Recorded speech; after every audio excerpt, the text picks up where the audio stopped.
being the person who stops all the fantastic conversations that are already happening.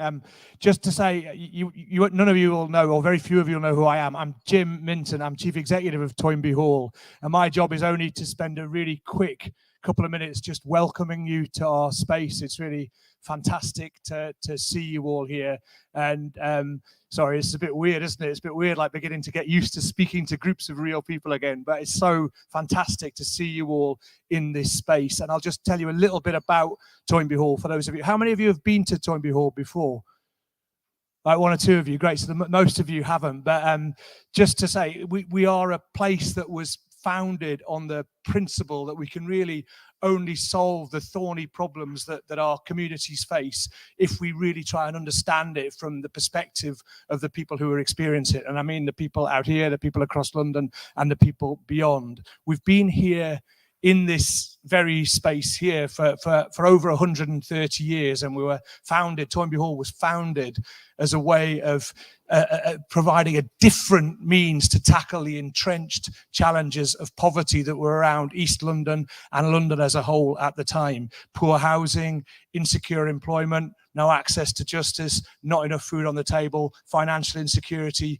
You can tell where I'm going. Those challenges are still with us today, but throughout that time, we've tried many approaches and sparked real innovations with the communities around us. And hopefully you'll get a chance today to kind of explore the spaces, the gardens, the halls around us, because we've got some kind of evidence and stories of how that is. And it's fantastic to welcome you into that space and to think that, you know, your discussions today will be part of that kind of, in some small way, part of that history of shaping change together. For many years, we've worked on trying to understand and do something about the systemic barriers to financial well-being and the factors within communities and in people's lives and experience that impact upon it. And so it's particularly brilliant to have you and the Nest Insights team here today, because I know you're thinking about exactly the same issues as we are. Our focus is on bringing the experience of the people who come to our community centre, who come to our advice centre, who we reach out to in the many partnerships that we run both here in our local community and across London and beyond, bringing that experience to try and answer the real questions about where and why the financial system does drive people into further financial stress when really it could be helping building resilience, and how can we help people balance the current and future financial needs they have when the present always feels so precarious. So it's fantastic to have you here today. And I think as part of the agenda later on this morning, you'll be hearing from some of the people we've been working with to tackle some of those questions. And I know we'd like to do more work with you and with others across the financial health arena in partnership to tackle some of those things. So really fantastic to have you here. Delighted to see you all. And I think that's all I'll say. Enjoy your day and look forward to hearing what comes out of it. So over to you, Will. Thank you.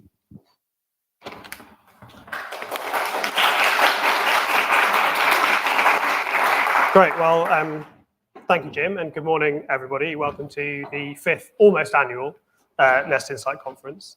We're so excited after an enforced year off last year to be back with some in-person attendees. Really grateful for everybody who's made the trip here. I know for a lot of you it might well be your first in-person conference, and there's been a fair amount of shake hands versus elbow bumping confusion around the room as we started. I'm sure there'll be more to come. We're also excited but a bit nervous, I'd say, to be experimenting this year with a hybrid event. So most of the sessions today will be streamed as well as here in the room. So because of this, please do just bear with us as we're needing to do a few things a little bit differently. One of those is we're going to try, although we've already missed this slightly, to be pretty on time with the start of sessions, because we've told people who are streaming that when those sessions will start, so bear with us on that. Also bear with us if anything goes wrong through the day. Believe me, some things already have, including illness and transport issues, which mean that I think there'll be a few people joining us kind of as the day goes on. We may also need to be a little bit flexible with the timing, with the sequencing of some of the sessions later on. Okay, so just a few bits of housekeeping first. Can we get the slide deck on the screen? So a few bits of housekeeping. The toilets, hopefully you found them. They're down the outside and down the corridor.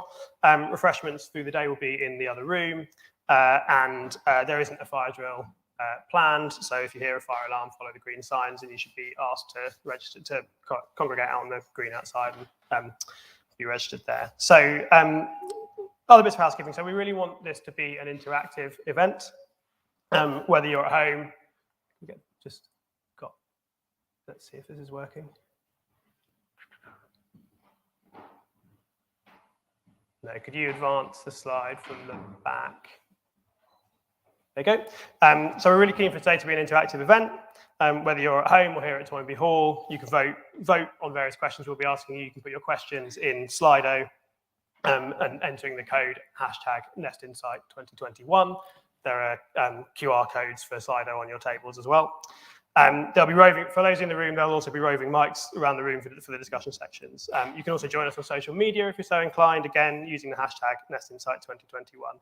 We will be using the polling function on Slido in the room, so if you could, it may be worth you trying to get the Wi-Fi hooked up on one of your devices. The Wi-Fi code's on the screen there as well. Okay, a few thank yous, important thank yous that I'd like to do. So firstly, to all our speakers for joining us today. We think we've got a really great, exciting lineup. Again, we're looking forward to hearing all the conversations. I'd also like to thank the Nest Insight team, who've put in an absolutely Herculean effort in quite strange circumstances to get today's event up and running. And a huge thank you to Toynbee Hall and to Jim for hosting us. It's an incredible space. It's really inspiring. It's really in tune with a lot of what Nest Insight is trying to look at. So that's really a really great place for us to be.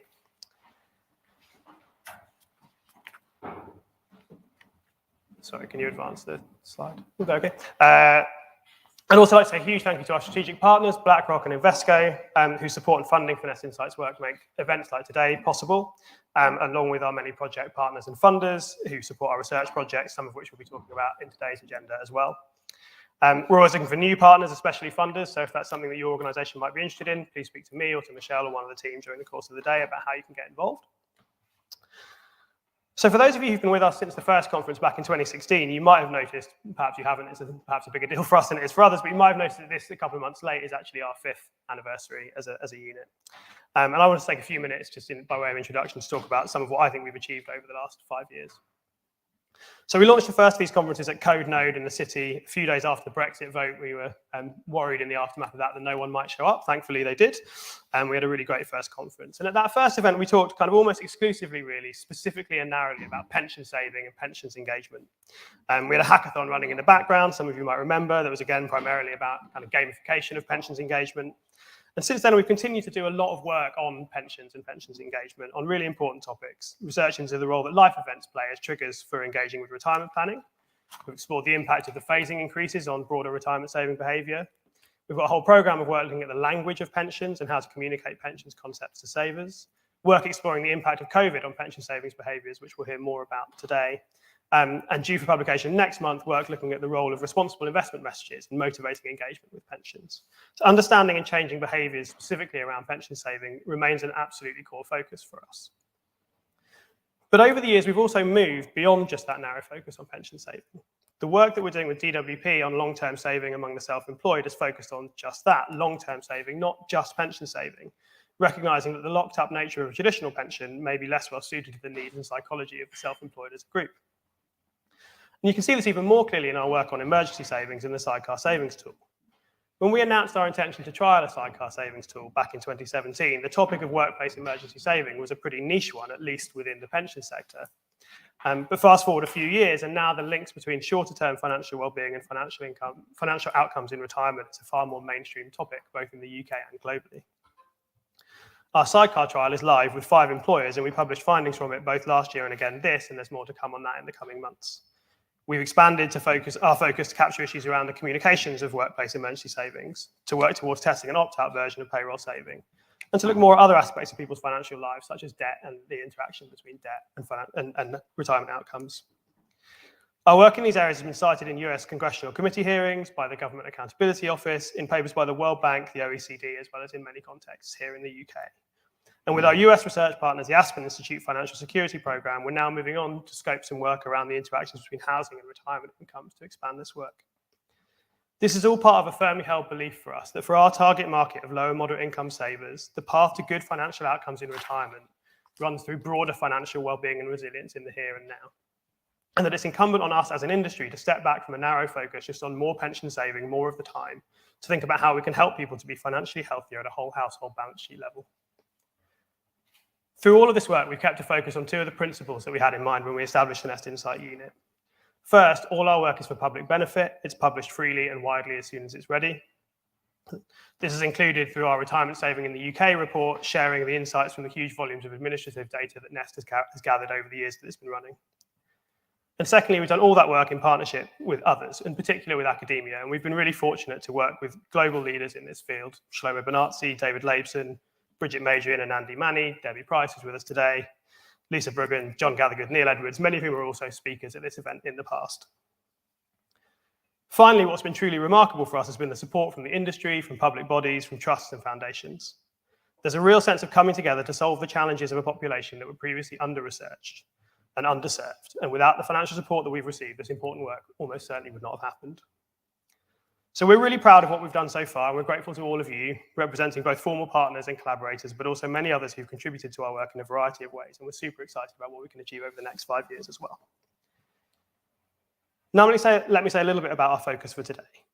The global coronavirus pandemic has had a far-reaching impact on many aspects of our lives. Of course, most acutely and immediately, the loss of loved ones and the enormous pressure placed on critical public services, most notably the NHS.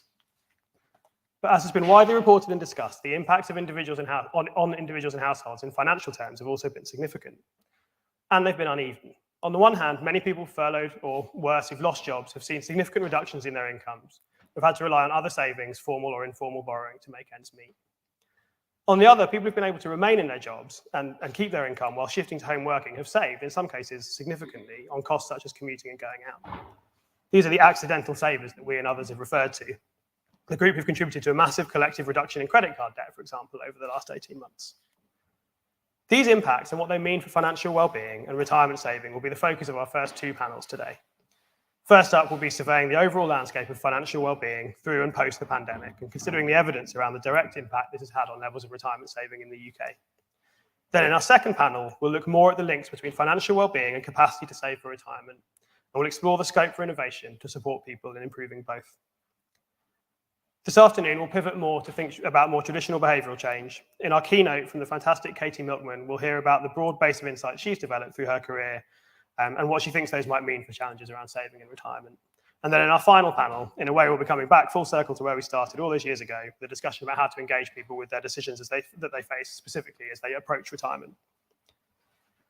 Like I said, we're thrilled that we've got a number of you here with us in person today. We want to make sure the benefits of that for you are fully realised. So this morning, we'll be setting a few prompts for you to think about and to discuss over coffees and food. Hopefully what you hear from the stage will also prove an inspiration for that. And then we'll get some feedback from those discussions towards the end of the day. We hope a lot of you will stay with us for a drink afterwards. Okay, now hopefully almost on time. Yeah, pretty good. We're going to move on to the first panel, for which I'll shortly hand over to the panel chair, which I'm afraid is me again. But don't worry, after that, you'll be hearing rather less from me over the course of the day. So I'm going to welcome our first panel on the impact of the COVID pandemic on financial wellbeing. I'd like to ask our panelists to just come up and join me on the stage. And I'll introduce them all properly in a minute, but while they're coming up, while we do that, we're going to test the technology for the first time. So, in fact, it may already have been tested in the background. So, if you could go to slido.com if you haven't already, enter the code #NestInsight2021, and you should see the following polling question.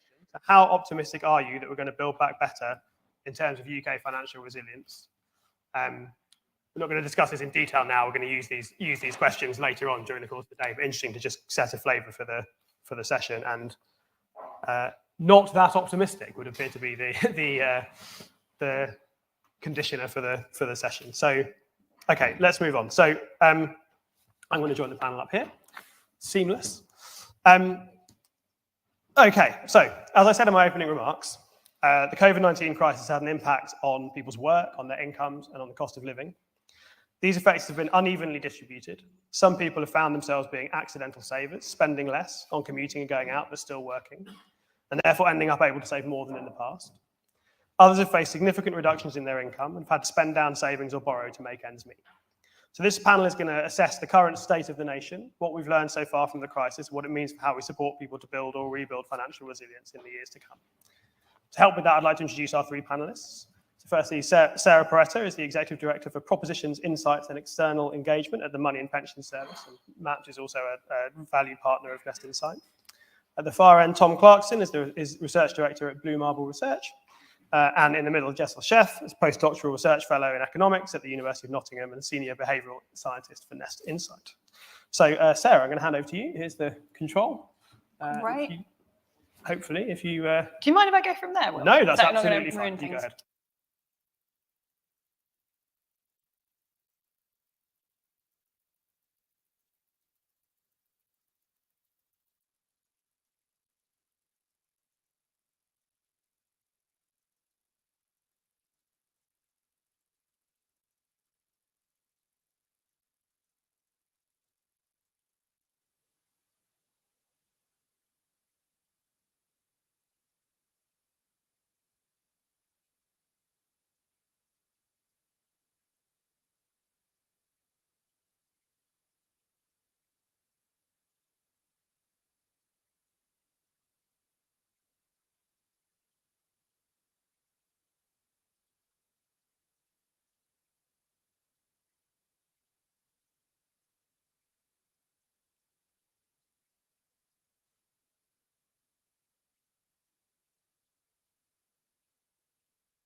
An organisation that looks at research and insights, we're also delivering live services. And like many of you, I'm sure, you've been trying to model and predict what might happen with customers. And what we've seen is everything moving to the right. So the demand for debt advice, which we initially thought would crystallise quite quickly, just kept moving right. And even now, we're not yet seeing that demand pick up. But as things like forbearance and furlough and the UC drop all start to come into bear, we're again still keeping our eye on what happens next. And of course, there are other factors now coming in, like the rising cost of living, energy prices, things we're reading about all today. So the collision of those things together, again, is not something we would have predicted. And also, we're looking into the spending review as well. So where might the funding fall? How might that impact the services that we deliver as well? But in terms of COVID, we saw, let's hope the clicker works, 3 Ds. So we looked at, in our research in May, we saw 3 Ds: deferred impacts, divisive impacts, and the impacts of digital. So I'm sure, as Will has mentioned, that the divisive part was seen very clearly. So divisions that we knew existed in society already were really rapidly accelerated, and the light shone on those really quickly as we moved through COVID. So as I mentioned, we assumed that the demand for debt advice would increase dramatically and quite quickly initially, but the number of debt advice consultations fell because, firstly, the sector had to adapt to the closure of face-to-face channels. So one of the first things that we were doing at the Money and Pension Service when COVID hit was trying to work out how we could keep services, debt services online, and in terms of just simple things like getting tech out to debt advisors. Government-led actions such as furlough measures and forbearance schemes meant that all of that demand for debt advice was kind of people were held in a holding pattern. Numbers are picking up now and are expected to grow, but we've not really seen the rush of demand that we were expecting initially. Job retention scheme obviously gave many people 80% of their income, but for some people they had even more than that.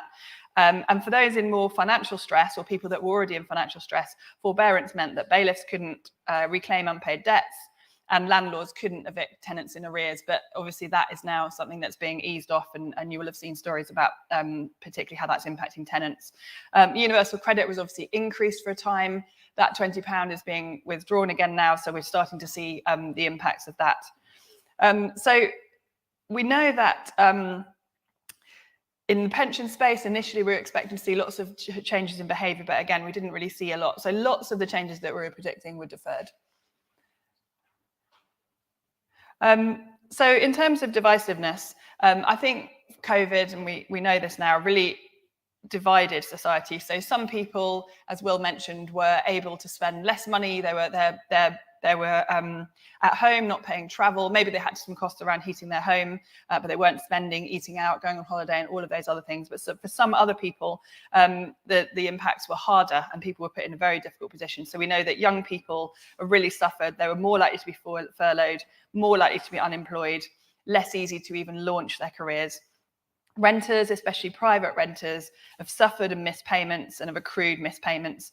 Mortgagees have sometimes used deferrals, but obviously they're going to start feeling the impact of that now. And we know that women and especially and parents, and especially single parents, struggled a lot during COVID as well. And we know that ethnic minorities were also disproportionately affected. So this was a really divisive pandemic. And as I mentioned, those inflationary costs now that we're starting to see, again, are likely to have quite a divisive impact. So they're going to hit some sectors of society more than others, and all of those things are going to collide. And lastly, digital. So all of us will have experienced this in one shape or form, I think. I talked about initially the digital divide around debt advice. So people that were used to accessing services face-to-face suddenly weren't able to. Services themselves weren't able to deliver face-to-face. And we saw it in our own homes with people trying to homeschool whilst also working from home, or maybe elderly relatives who were suddenly trying to give telephone support to help elderly relatives navigate financial services or health or anything else digitally. And that was just a challenge all across the UK for many people. And those people that were maybe on the margins of digital inclusion will have felt that heat more than others. So that we do think that the digital element of COVID was actually a really huge element. And I've now joined the board of the community board of the Digital Poverty Alliance in the last week. And I think the question now is, although there was this big highlight on digital and the haves and the have-nots in terms of digital, heading into the CSR and as the economy is recovering and healthcare is recovering, will that investment, there was a short-term investment and concern about digital inclusion, will that continue, or will it kind of go back under the carpet? So I think that's something to keep an eye on as well. So I don't want to hog the stage for too long. Well, this is supposed to be a short intro. So the big thing for us has been that time lag. And we're continuing to kind of update our modelling and predict what might happen next with customers. But as I said, there are just so many other factors that are coming into line that are colliding with the end of COVID measures. So we don't see this being a quick and calm return to normality. And our strategy has a 10-year time frame. It's looking at building the financial well-being of the nation over a 10-year time frame. And we think that long horizon is still really relevant here. We have to carry on focusing on things like financial education, which maybe has taken a back burner as we've been in a crisis environment. We still need to keep focusing on those things, which in the long term will provide the right societal shift towards a nation that is more financially well. Okay, thank you. Great. I shall sit Thank down again you, now. Sarah. So, Tom, are you going to stay there? Or are you... Okay, great. Thank you very much. Hi, everyone. Nice to see you all.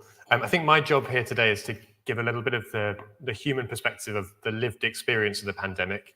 I work for Blue Marble. We're an opinion research firm, and we conducted a 12-month study, if the clicker works, a 12-month study during the pandemic to understand the lived experience financially of, if we can move on to the next slide, that'd be great.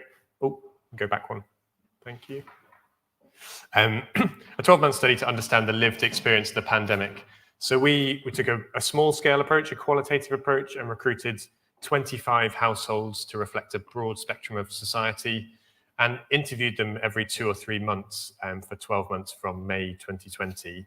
And each time we went back to them, we sent them a short online task, first of all, as a check-in on how they were doing, and then had a 60-minute video call interview with them to really dig into what they were feeling, how things were going for them, and what was going on in their lives. It was a broad-ranging study, and we focused on lots of different things, including the government's response to the pandemic, the financial impact of the pandemic, and also things like experiences of essential services providers. I'm not going to talk you through everything today. I'm just going to pull out a handful of quick points to get us going. So we mapped how people were doing financially as the pandemic progressed and as we went through each wave of fieldwork. Don't worry too much if you can't see the small diagram on the screen there. And the point is that we were following how people were doing in terms of their incomings and their outgoings at a household level.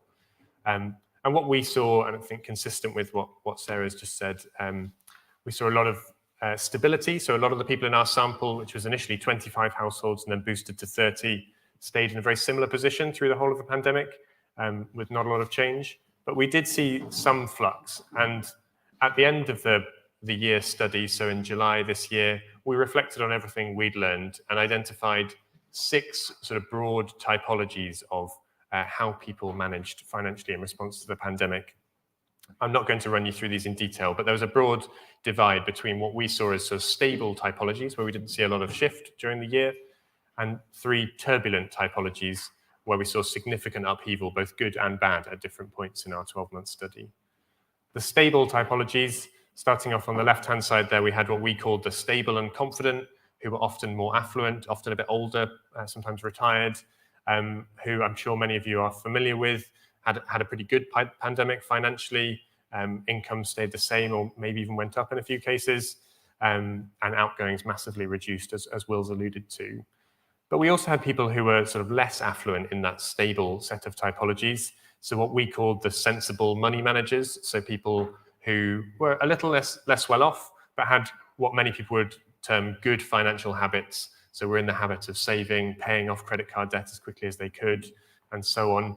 And we saw for them a lot of stability. And finally, people at the lower end of the income spectrum. So I'm thinking of a few people who I interviewed on a regular basis through the year, who on the face of it, you'd expect to have really struggled during the pandemic. But often a lot of our conversations with them were around how they were used to adapting and cutting their cloth to their circumstances.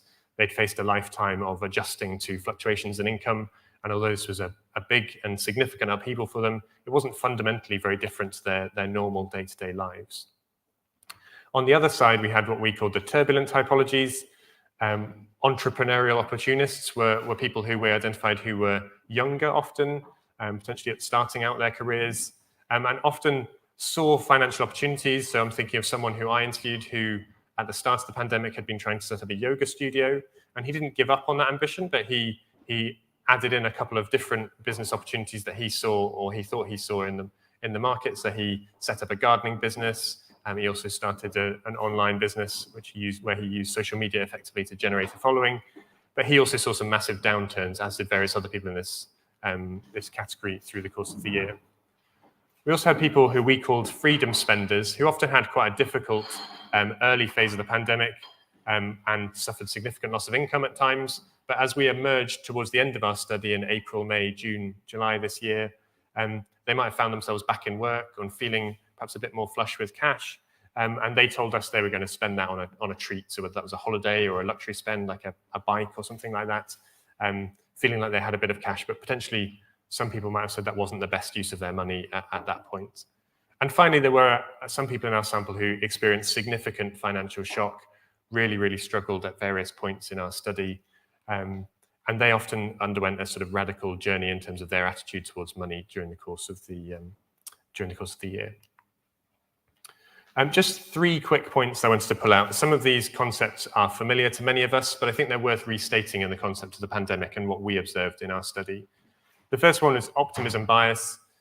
Many of you know this term, but what I think in the context of the pandemic, and particularly that first lockdown back in March, April, May 2020, it really was striking that we were talking to people about how they felt about the UK as a whole and the country, but also the UK economy, and they were often very, very pessimistic. And even if they supported furlough, were worried about how we as a country were going to pay for this. But when we talked to them about their circumstances, they were relentlessly optimistic and told us they would be fine, even if at that point they'd lost income, they'd been put on furlough, they potentially faced loss of their job. The second point was mental accounting. And we saw a lot of this, again, particularly in that very first lockdown, but also in the second English lockdown in November last year. People thinking about their money in terms of broad pots in their head without necessarily looking at the figures or thinking about them in detail. And people often showing a skew or a bias towards the pots where they felt kind of in credit or like they were doing well. So people telling us that they could afford to splash out on something because they were saving on commuting costs, even if we knew that they were on furlough and they'd lost 20% of their income. And the final trend, if we could just put that up on the slide, was the importance of household dynamics. So I think in many ways this would be expected. We'd expect to see patterns like parents supporting children, grandparents supporting grandchildren, But what really struck us was how kind of atypical household dynamics and friend and family dynamics were playing out. So when people were getting really worried about their finances or looking ahead and facing down the prospect of losing their job, they often told us about different dynamics that they could draw on to get kind of emergency cash potentially, or to save them, to help them out through a difficult period. We heard about things like brothers and sisters helping each other out, often people recognizing where they were in a stronger financial position than someone else and offering to help. So we heard about aunts helping out nephews, and also friends as well. So this wasn't always a family thing. Friends who knew they were better off or worse off than others, and drawing on those networks where possible. And just one final point from me before I wrap up is and something that really struck us. We followed people for 12 months. We interviewed them again and again. And often, in many cases, we didn't see a fundamental shift in their attitude towards money and their financial behavior. Often people voiced good intentions about things like switching or starting to put some money into savings, putting some money aside. And even if they told us that on numerous occasions, by the end of the year, we hadn't seen any fundamental shift.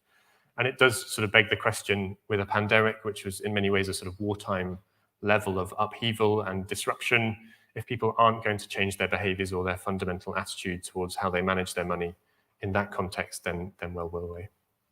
That's me. Thank you, Tom. And Jessel.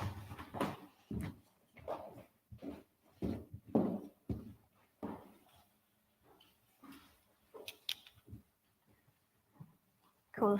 Good morning, everyone. Today, I want to talk about the economic impact of the pandemic on members of the Nest Pension Scheme. And I'm going to share some findings from our latest research. Could we have the slides, please? Thank you. And this piece of work is in joint collaboration with some of my colleagues at Nest Insight and the universities of Nottingham and Warwick. So the background to this is, since the initial shock of the pandemic, we've been exploring what this crisis means for people that are members of the scheme that save, and who typically tend to be on low to moderate incomes. And we've been exploring what are the challenges that face these groups of savers. And to explore these questions, we've been looking at the Nest data, which is an extremely valuable source of insight for various reasons. The first being, it is one of the few sources of extremely valuable large-scale real-time data on individuals that is received directly from employers. It has extremely large coverage, which is about over 9 million workers across nearly 900,000 UK employers. And the large composition of Nest membership is low to moderate income workers in the UK. So using this data, what we've done is we've looked at the impact of the pandemic on three broad things. One is, what is the impact on the pensionable pay of individuals, which gives us a good proxy to look at the impact on earnings, the impact on self-reported perceptions of financial well-being, and the impact on voluntary retirement saving behaviors. And today I want to give you a very brief overview of what we find with regards to these three topics. So first, let me talk about the impact on pensionable pay. So what we did in our previous analysis, which we also published earlier this year, and we found from that analysis that pensionable pay varied quite substantially over the course of the pandemic and across sectors. And we found that those working in retail, wholesale, and hospitality suffered particularly large decreases in their pensionable pay relative to those working in other sectors. So what we've done here in our most recent analysis is we've looked at pensionable pay relative to the pay that the member had a year ago, which is in, we have taken the pre-pandemic level pay as of Jan 2020. And we've looked at the distributions of these proportions across members. And this is what is plotted here, broken down by industry. Now, for example, if you take the middle column, we have pensionable pay plotted relative to Jan 2020 for those working in retail, wholesale, and hospitality. Now, if you look at Jan 2021 alone, don't think, yeah, the pointer works. We saw that the median person earned the same amount as they did a year ago. And we see some quite large decreases in pay as well. So over 50% of the people saw reductions in their pensionable pay relative to a year ago, and 50% saw increases as well. And in fact, the lowest quartile of people, which is indicated by the dark green color, saw decreases of pay of more 20 or more percent. So from this analysis, what we found is that those working in retail, wholesale, and hospitality, and those working in manufacturing have suffered quite large decreases in pensionable pay during the third national lockdown, which is what is plotted here. And especially those in the lowest quartile, lowest quartile of earners. We also see some quite large dispersions in these distributions relative to that in professional services, which we don't see much change in terms of the distributions over the months and relative to the previous year. But what we start seeing in April 2021 is we start seeing some signs of recovery where especially the lowest quartile of people indicated by the dark green starts moving towards the middle. So what this shows is that there are some signs of recovery in people's pay and the losses that they had suffered during the last few months and also the previous year from our previous analysis. There are some differences across groups where we had found that women and young people that were overrepresented generally in sectors that were most affected by lockdowns had suffered more losses, but they also now seem to be recovering from those losses. So this is some sign of good news. Next, what we've seen, sorry, can we have the next slide, please? Thank you. Next, we looked at perceptions of self-reported perceptions and financial well-being. And in this case, we saw perceptions about the effect of COVID on household incomes and perceptions around satisfaction and financial confidence across different groups. And we used two surveys conducted by Nest Insight, one in November 2019 and one in November 2020.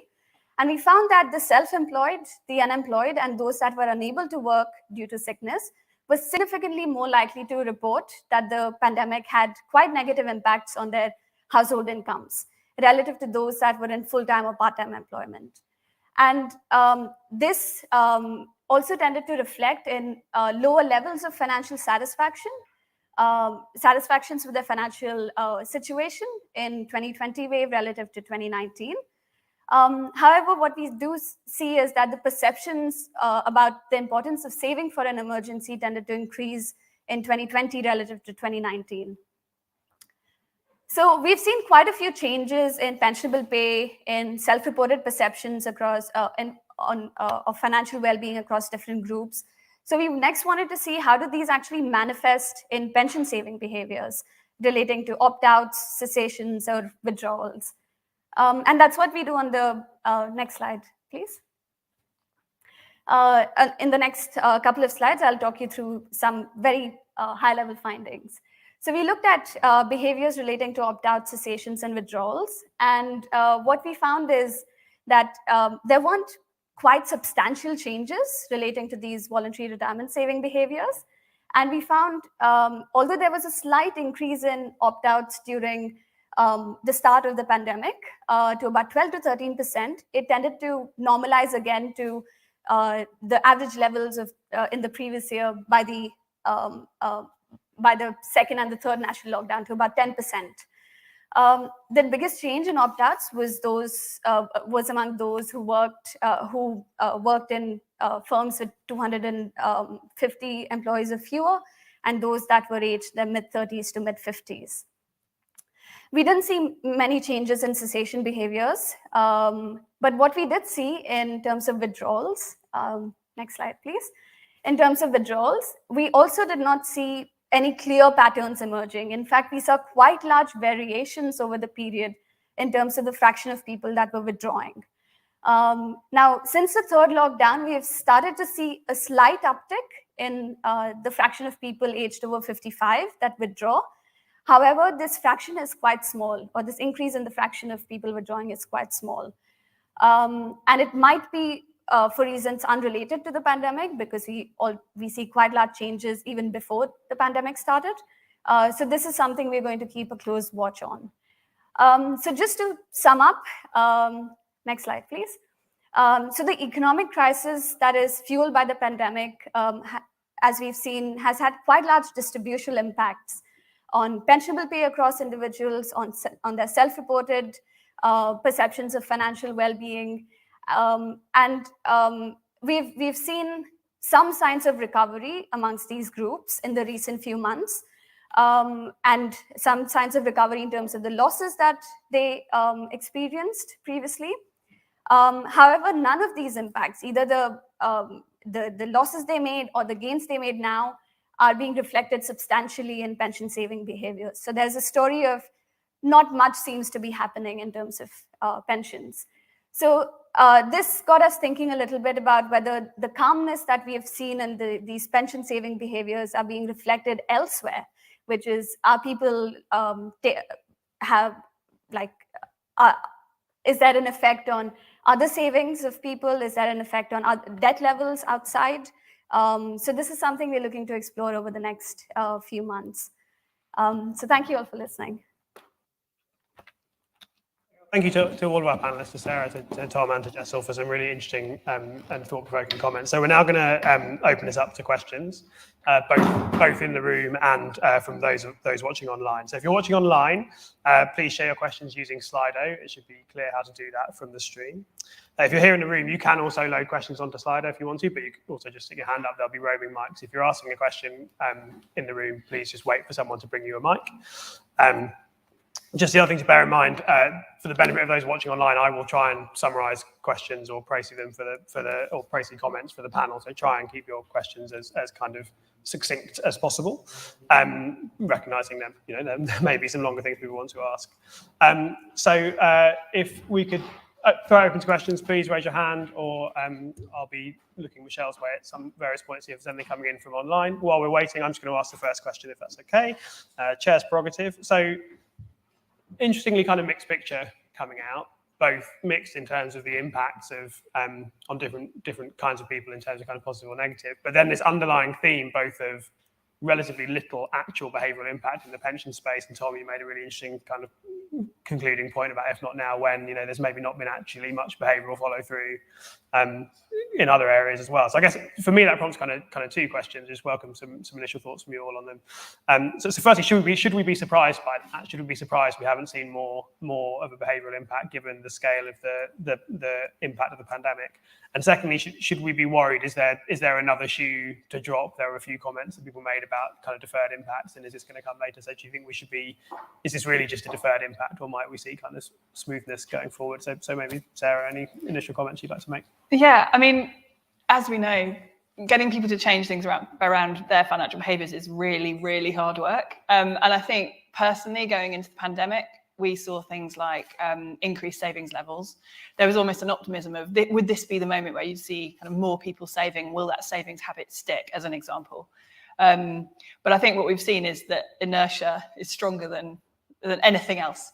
And so even if we might have expected to start seeing changes in behaviours, inertia overrides that. I'm still hopeful that you might see, for example, in the savings space, saving, we know from evidence, is kind of addictive. So even though people were forced into saving in effect by not being able to spend, maybe that will stick. Maybe some of those kind of positive feelings about savings will actually stick, and we'll see that. We don't have any evidence for that at the moment, so that is complete, off the top of my head.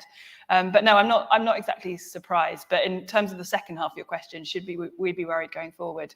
I think we're keeping a watching eye. I think the danger at the moment is lots of easing happening at the same time as these macroeconomic factors, which are new and are actually really big as well. And I think the timing of those are going to be really key. So something I saw last week was many of the big banks looking at moving people out of living in overdrafts long term, and they're actually putting those measures in place at the same time as UC dropping and forbearance dropping. And actually, if all those things collide at the same time, people are going to be forced to make trade-offs within their pocket. So I think that's the next big thing on the horizon, is these macroeconomic factors as we're trying to recover from what happened in COVID. Yeah. No, that's great. Thank you, Sam. Jessel, you're a behavioural scientist by background, so you surprised that a global pandemic wasn't a bigger nudge, or? Yeah, no, I'm actually not very surprised by the fact that we didn't see much change happening in terms of pension behaviors. And as Sarah rightly pointed, it's probably a very strong nudge, and that auto enrollment provides. And people have actually not overcome this inertia to some extent to actually go and change their pension behaviors. But I also think it's also about the nature of the crisis that we've experienced. It's, I think, in some ways different to the crisis we've experienced previously. For example, if you compare it to the 2008-9 crisis, people knew that the lockdowns wouldn't last forever.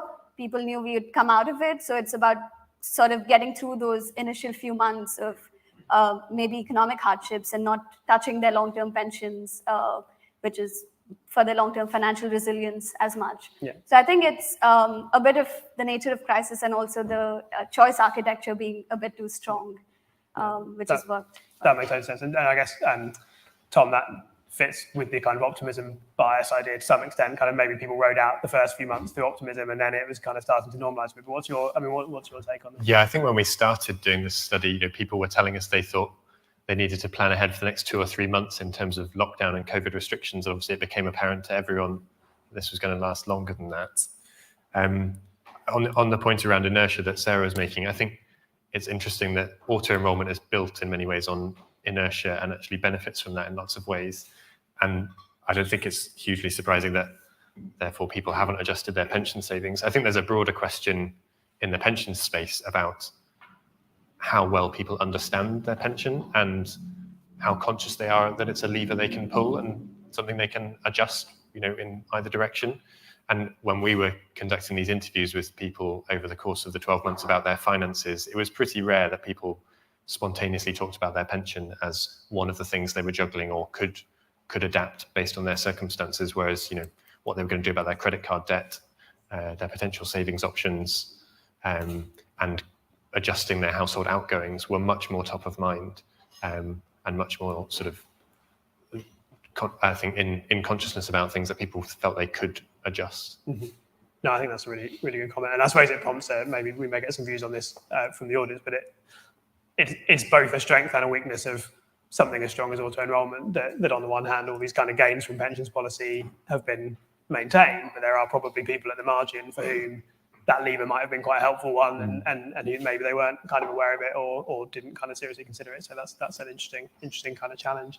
Okay, so I'm going to go to a question at the back here, and then I think. Thanks.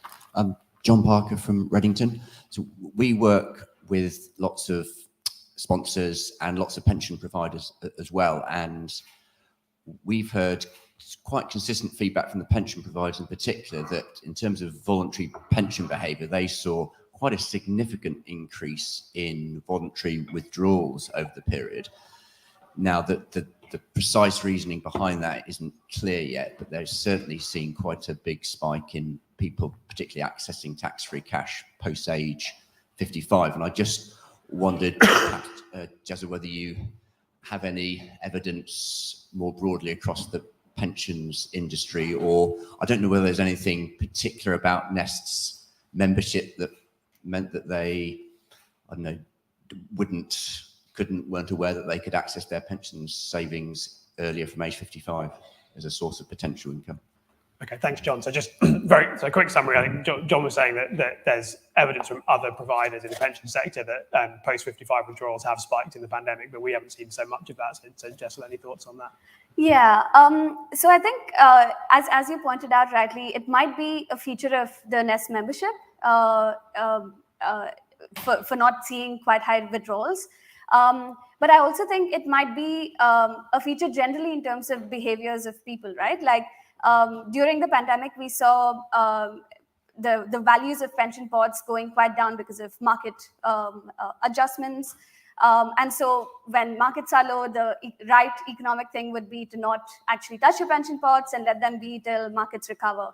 And that's why during the pandemic, I think we didn't see much happening in terms of withdrawal behaviors, which might be consistent. But in the recent evidence that I just showed a little earlier, we've seen a slight uptick, which is, I guess, a little more consistent with what you're finding from other providers. So I think it's a little bit of both. It might be being cognizant of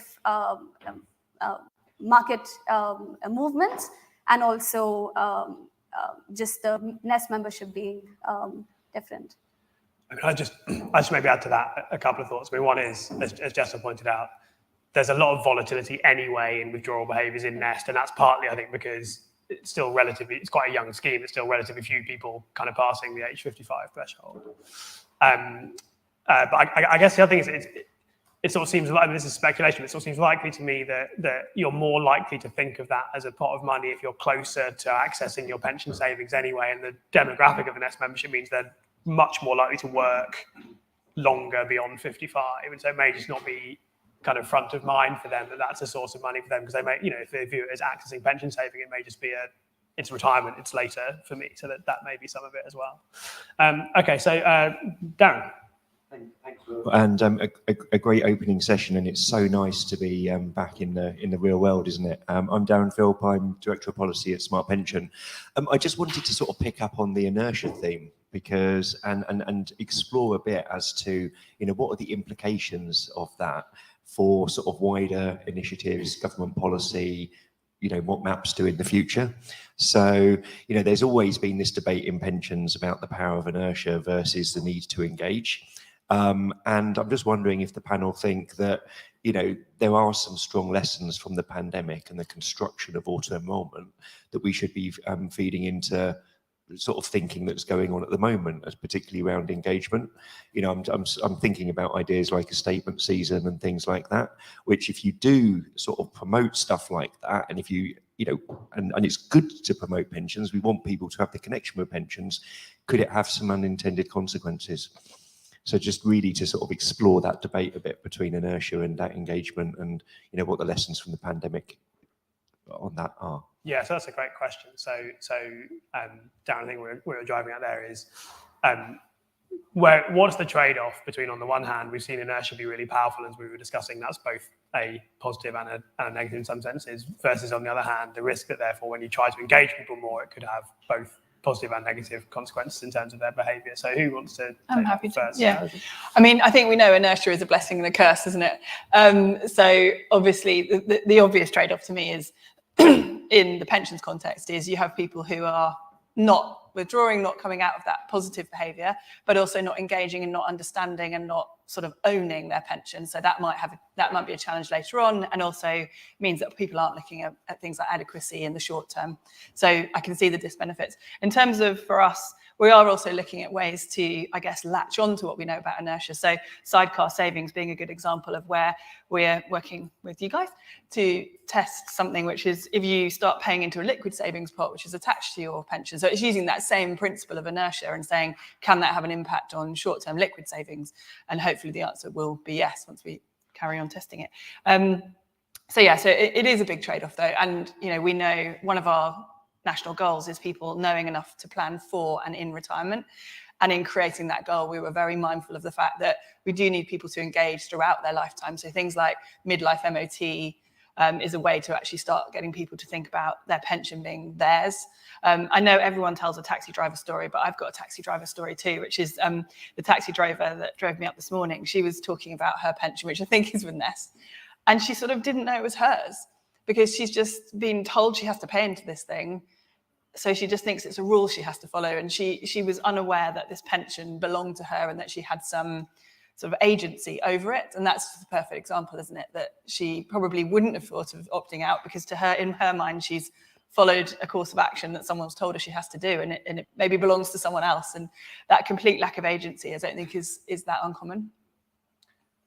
Any don't feel compelled, but any further comments, Tom or Jessel? I would say sort of beat me to it with the sidecar savings tool. I think it was pretty clear to us from the very first round of interviews that we did in our research that people wanted a short-term savings buffer and realised they didn't have it, and it suddenly became apparent to them how important it would have been to have had a few £100s, £1,000 sitting there to use.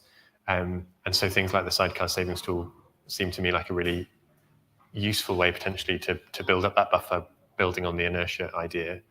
I think the other thing here is that as you've mentioned, auto-enrollment is a very powerful tool, and it was pretty clear to us in our study there were some people who really could have used an additional few £100s at certain points in the pandemic and actually had to make some quite bad, on the face of it, financial decisions about taking out short-term loans, payday loans and so on to stave off a shortfall when a little bit less pension saving for a few months might not have been the worst thing in the world.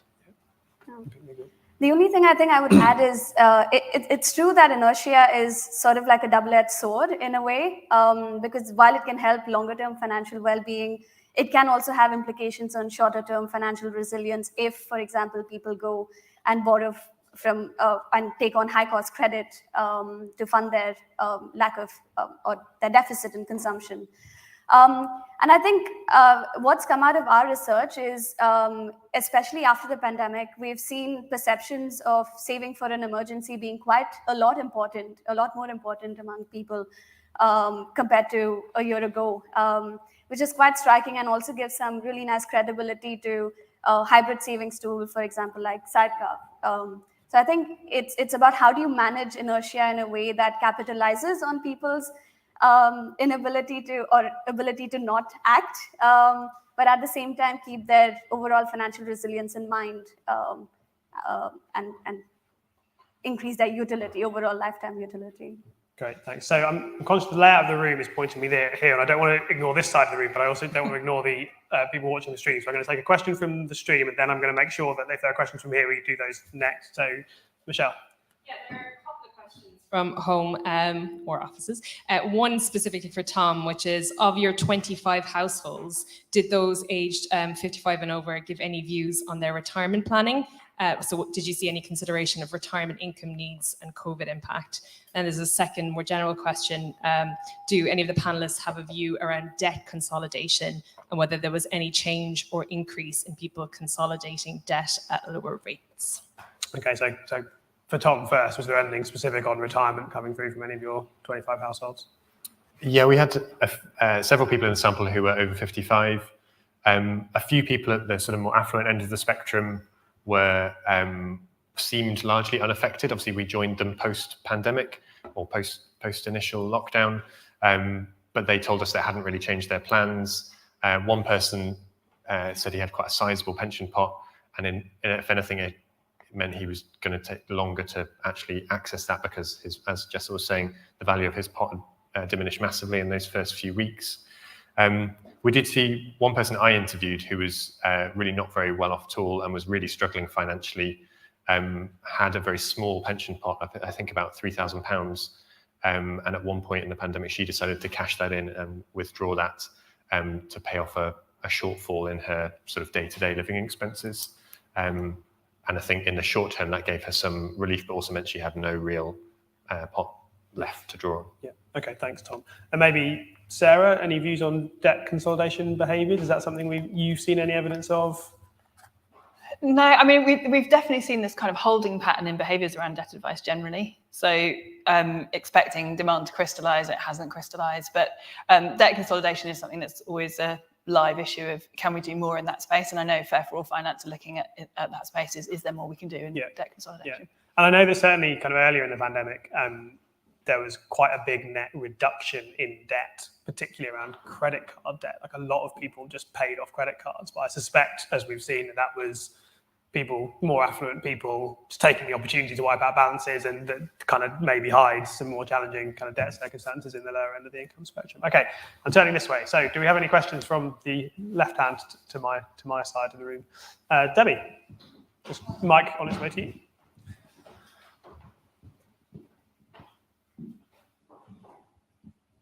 Hi everyone, and thanks for a really fascinating start to the morning. Tom, my question's for you.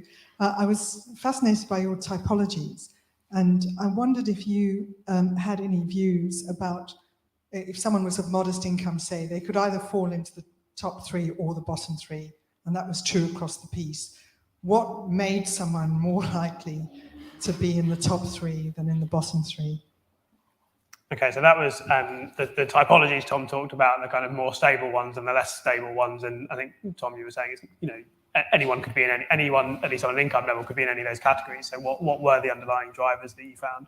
Yeah, a big question. I I think for us, what was clear is, there's something in your fundamental attitude towards money that is independent potentially of your sort of circumstances, that may come to you through your parents or influences on you when you're growing up, about whether you think, having debt is a good thing, whether you're one of those people who wants to pay off their credit card debt quickly, or whether you're happy to let it ride, those sorts of things. It seemed to us that the difference between the people in the more stable bracket versus the more turbulent were sort of longer lifetime influences rather than the specific demographics of where they were in their life, or whether they were in a well-paying job or less or more fragile job or whatever. It's that fundamental mindset about money, which, as I said, we didn't see a lot of change in through the whole of the study, except for a handful of people who had experienced significant financial shock and suddenly thought, actually, I should build up a pot for the future if I can, or whatever. Great. Okay. I think there was another question.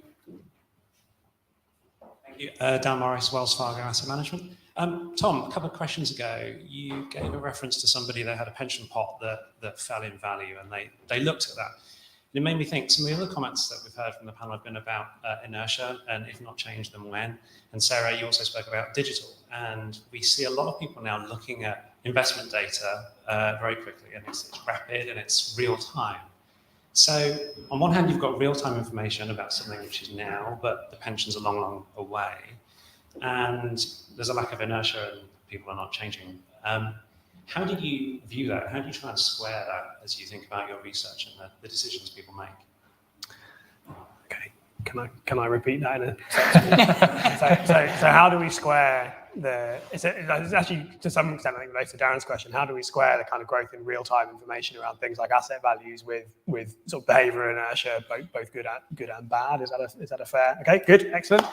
And Tom, and then welcome kind of comments from anyone else. Yeah, I think there's an interesting thing here. There's a divide between people who don't look at this information very much, and certainly we see a lot of people who either bury their heads in the sand, or it's just not on their radar. They've got so many other competing interests in their life and competing things on their mind, versus the people who are keeping an eye on things but not actually doing anything and not taking any action, which is what you're referring to.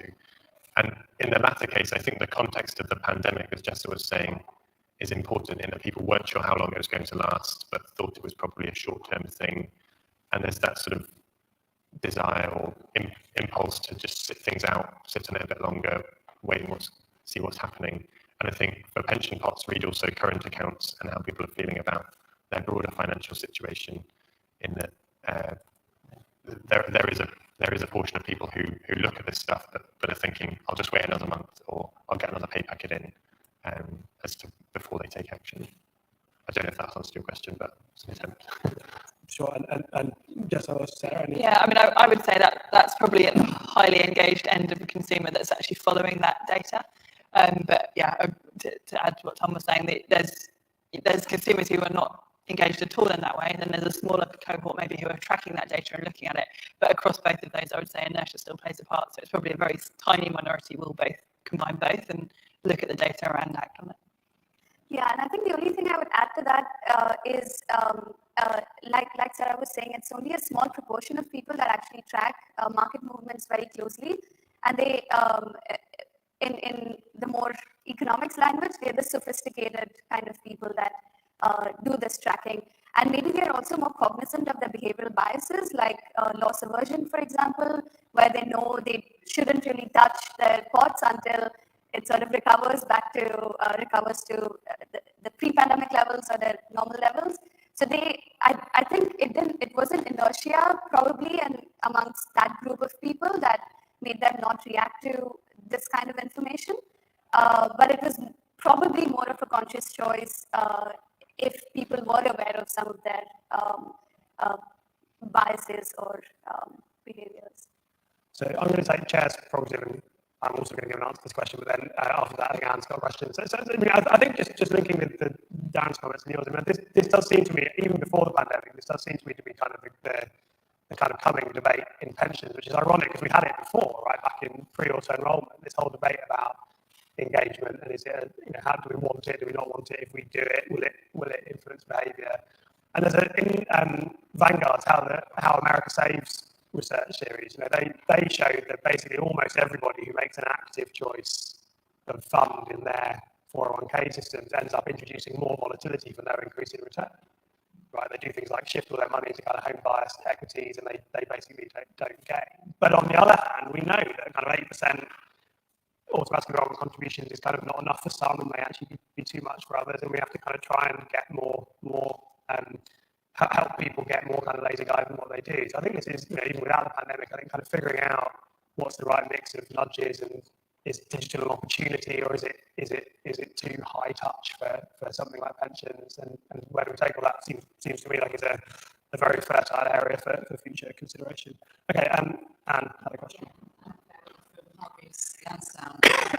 So I used to work at Nest, obviously the land of inertia, now almost at the other end of the spectrum in terms of engagement. But I think just sharing a reflection of some of our clients during the pandemic, where basically we saw probably around start to invest for the first time. And I think using that lockdown as an opportunity to reassess their savings. There's been a very low interest rate environment for a very long time, people starting to actually wanting to actively save. And I think I joined at Hargreaves in March of this year and learned very rapidly that whilst I was watching Netflix on lockdown, many other people were actively investing and saving. I thought, well, maybe I should have been doing that. So I do think there are different personality types at play here, as well as the type of money and resource that you have to do things. But certainly within that new client base is a lot younger. So 83% of our new clients over the last year are under 55, for instance.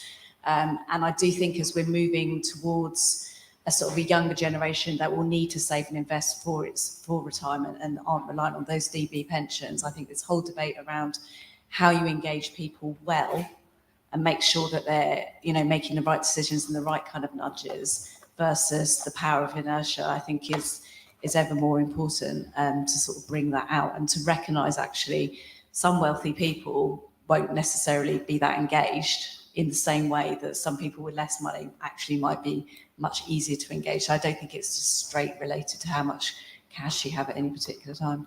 Yeah, no, great, thanks, Anne. So just I mean, and for the stream, Anne saying that Hargreaves Lansdown has seen 300,000 new investors and people reevaluating the benefits of traditional saving versus investing. I think it goes to show, we have to be careful in a large population. Kind of, we summarise trends. Largely, people have been inert. Kind of, largely, we haven't seen that much, and yet you still see very high absolute numbers of people doing different things because it's a large population that we're dealing with, and it just goes to the sort of differential impacts point. And any comments on any of the last couple of minutes of discussion? Otherwise, I think we've got time for one more question. Does anyone? We've got one more at the back. To paraphrase and generalise a little, it felt like there's been, in some case, quite a remarkable level of resilience in a lot of areas of kind of savings behaviour. Do you envisage, as some of the government support comes off, that if we did this in 6-12 months' time, the picture might be kind of slightly different, maybe even worse than what we've seen so far? Okay, so that's thus far, we've seen a lot of resilience. It comes back to this idea of deferred issues. I guess we've seen a lot of resilience. Do we anticipate, if we have this panel again in 12 months' time, which, by the way, we may, do we expect to have seen very different behaviours? And that feels like a good kind of final summing up point for each of you as well. So, Sarah? Yeah, I mean, we're still continuing to prepare for an uptick in debt advice, which gives you a good indicator that we think there is trouble ahead. And as I said, we're now looking at other factors, fuel cost rises and things. Our target market is squeezed and struggling families.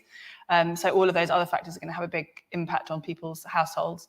And, sometimes we plan really heavily for things which don't end up being such a big blip as we expect. So the UC removal of the £20, for example, Michael, who's sitting over there, has been spending months planning for that. And actually, it's been less of a blip than people were expecting. So, I mean, just to kind of turn it into a positive, I think it would be a shame for all of us if we didn't capitalise on some of the positive sides of, Tom talking about people recognising that they need a liquid savings buffer. So how do we kind of capture that? People who have started saving, how do we capture that? As well as obviously managing the kind of crisis and continuing to manage the crisis. So I do think it's an opportunity for financial wellbeing as a whole to actually pull on some of those threads that we saw through COVID and build upon them. So I think it's an interesting question because we've started seeing some recovery in the labour market more generally, where vacancies have picked up, unemployment levels have gone down, employment rates have gone up. average wage growth is sort of picking up again.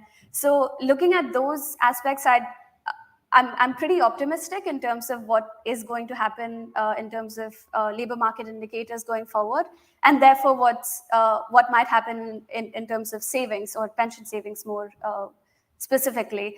And I think if a big crisis like the pandemic and the economic impacts of it didn't really change pension behaviors, it's hard to think or imagine there to be quite large impacts as we wind down from it. So I think my prediction would be we might not see that big impacts or substantial impacts as furlough winds down.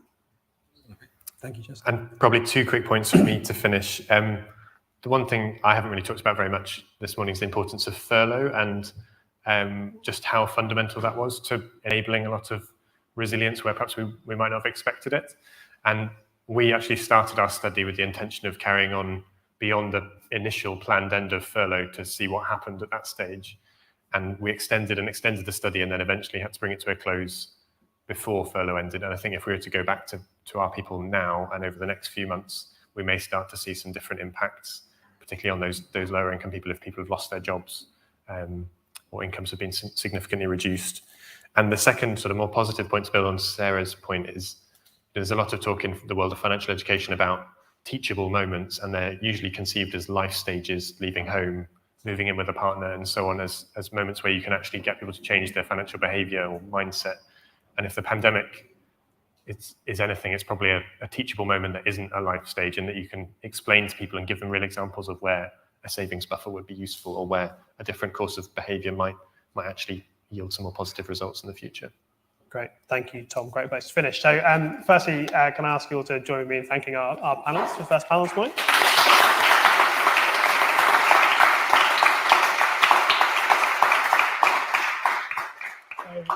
We're just about to head into a break. Before we do, we're just going to ask you to go back onto Slido, please. There should be 2 questions there for you. The first of those is, what are the biggest challenges facing low and moderate income savers in building good financial outcomes in retirement? And then there's a second question, what can we do to help resolve the challenges facing low and moderate income savers in building good financial outcomes in retirement?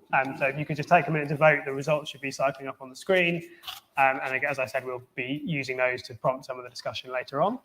And then when you've done that, you may depart next door and help yourself to a coffee, and we'll be back here for the start of the next panel at 12 o'clock. Thank you. More space on this side of the room and also more air. So if you want to move over that way, that would be great. Thank you.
So good afternoon, everyone.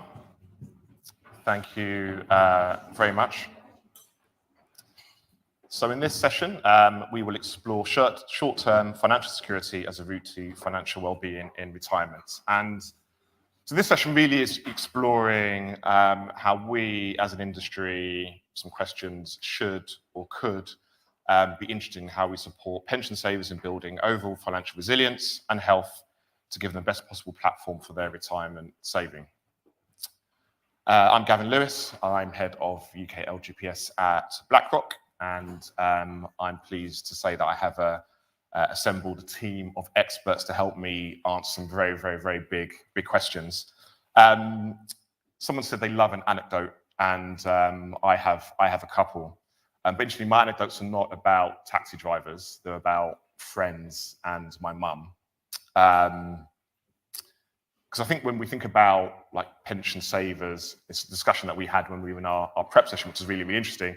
When we think about pension savers, we tend to think about a certain type of person.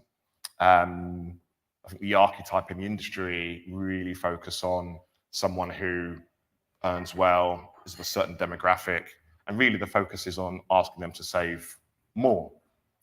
The challenge is that there's a whole other realm that I'm pleased that Nest Insights are really, really focusing on, because there's this concept of even saving at all. So to challenge this idea of emergency savings, for many people, like every day is an emergency. So a good friend of mine, my best friend who I grew up with, he grew up in Edmonton, I grew up in Tottenham in the city. He's 45, he's a year older than me. He works in construction or manufacturing. And I have to be careful not to like whine at him and say, you need to save, because I work in the industry. But it's only now that he's now thinking about his pension. Only now. And forget about saving, because for him, he lives paycheck to paycheck because money is tight. And it's also very interesting hearing the previous panel, the discussion around, there's this whole other realm around attitudes towards money, which is not just in terms of where you work. I work in the financial services industry, and I had to have a very steep learning curve about saving. And to be honest, a lot of that came from my mum. So my mum's West Indian. She came here in the 1960s as part of the Windrush generation. Mm-hmm. And that generation weren't able to get credit or lending or savings via banks. And you could ask reasons why, probably a whole different panel session. But they weren't able to. So these saw West Indian credit unions set up. So my mum's attitude was always, don't give your money to the bank because you can't trust them. And that was handed down to me. So I always thought about, I didn't want to save, I didn't want to invest, I didn't want to take risks. So there was just a whole mindset that I think we have to think about beyond the figures and beyond the statistics. At BlackRock, we launched the Emergency Savings Initiative, and that's a 50 million philanthropic effort to drive innovation and savings amongst low middle income earners.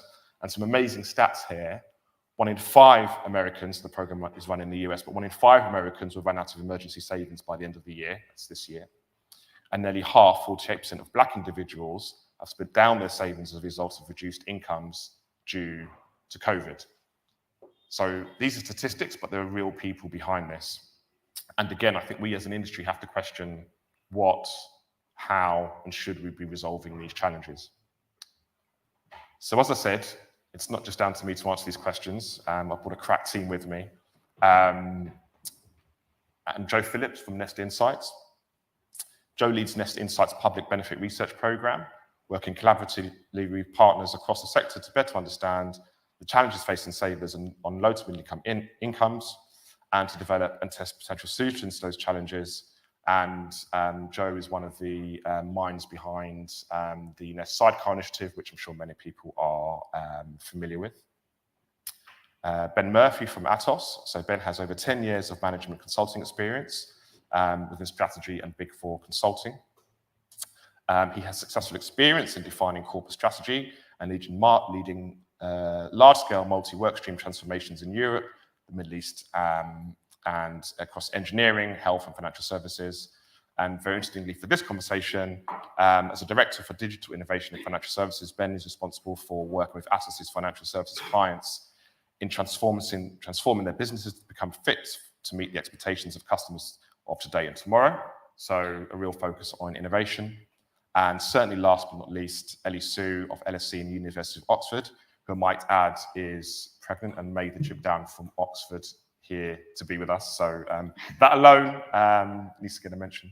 But Ellie is a postdoctoral researcher at Centre, Department of Education at the University of Oxford, and is a visiting scholar at the Centre of Analysis and Social Exclusion, i.e. CASE, at the LSE and Political Science, where she completed her PhD studies.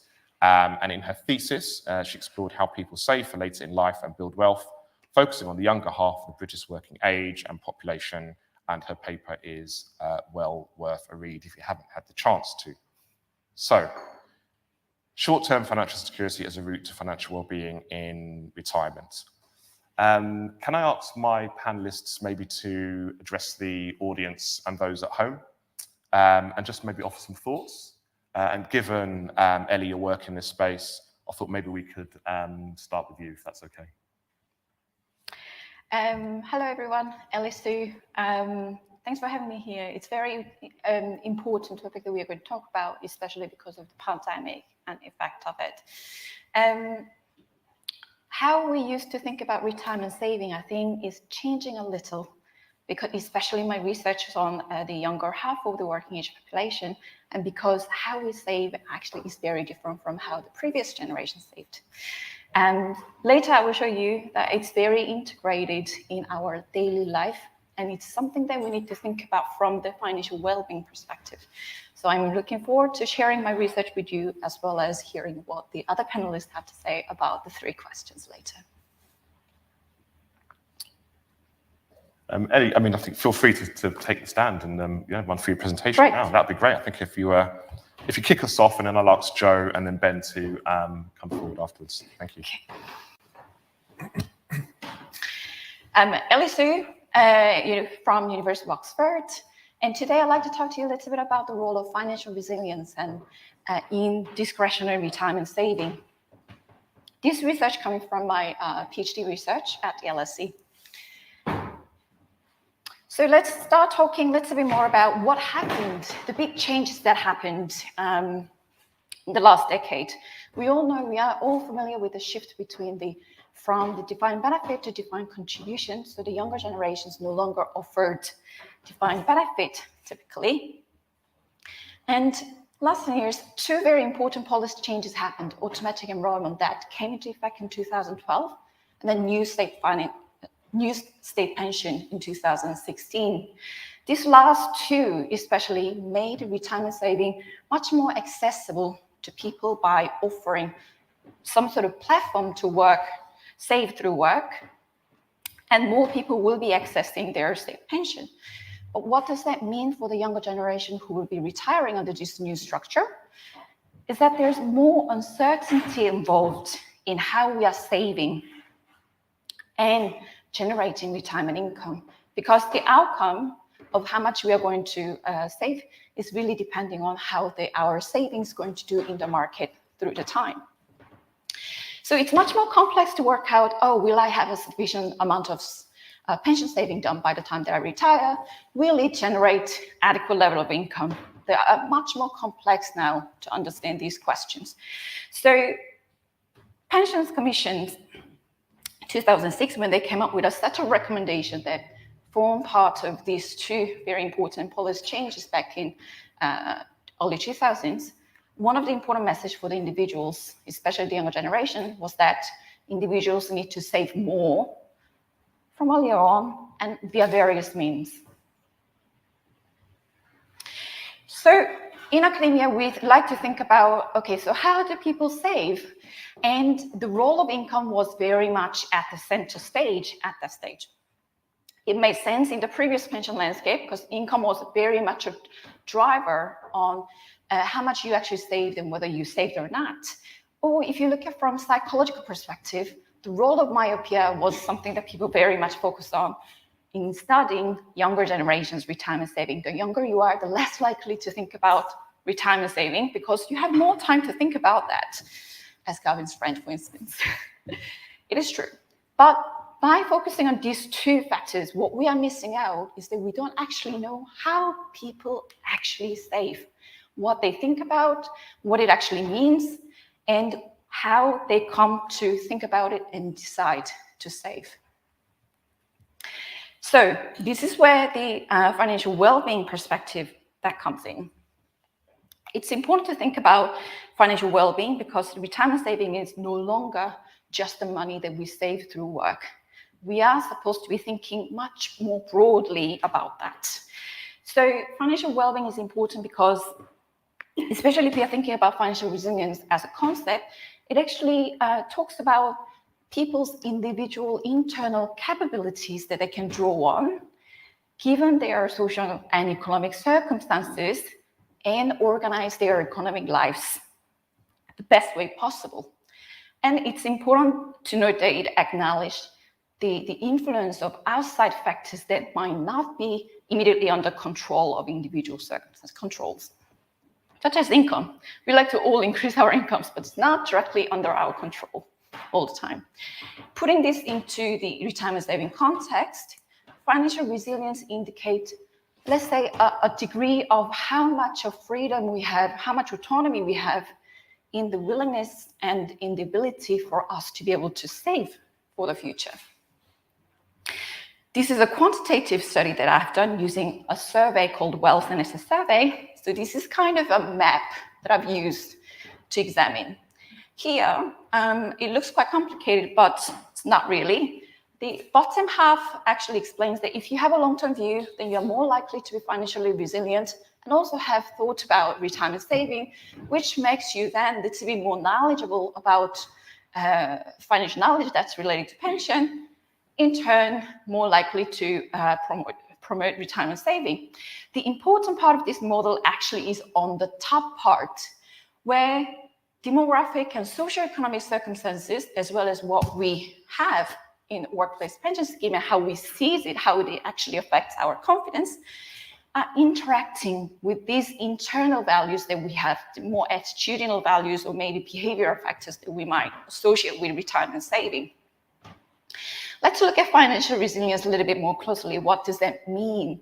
Higher level of financial resilience in my study is defined as someone who is more capable of sustaining oneself in case of income loss, more likely to be able to keep up with bills and financial commitments, less likely to run out of money at the end of period.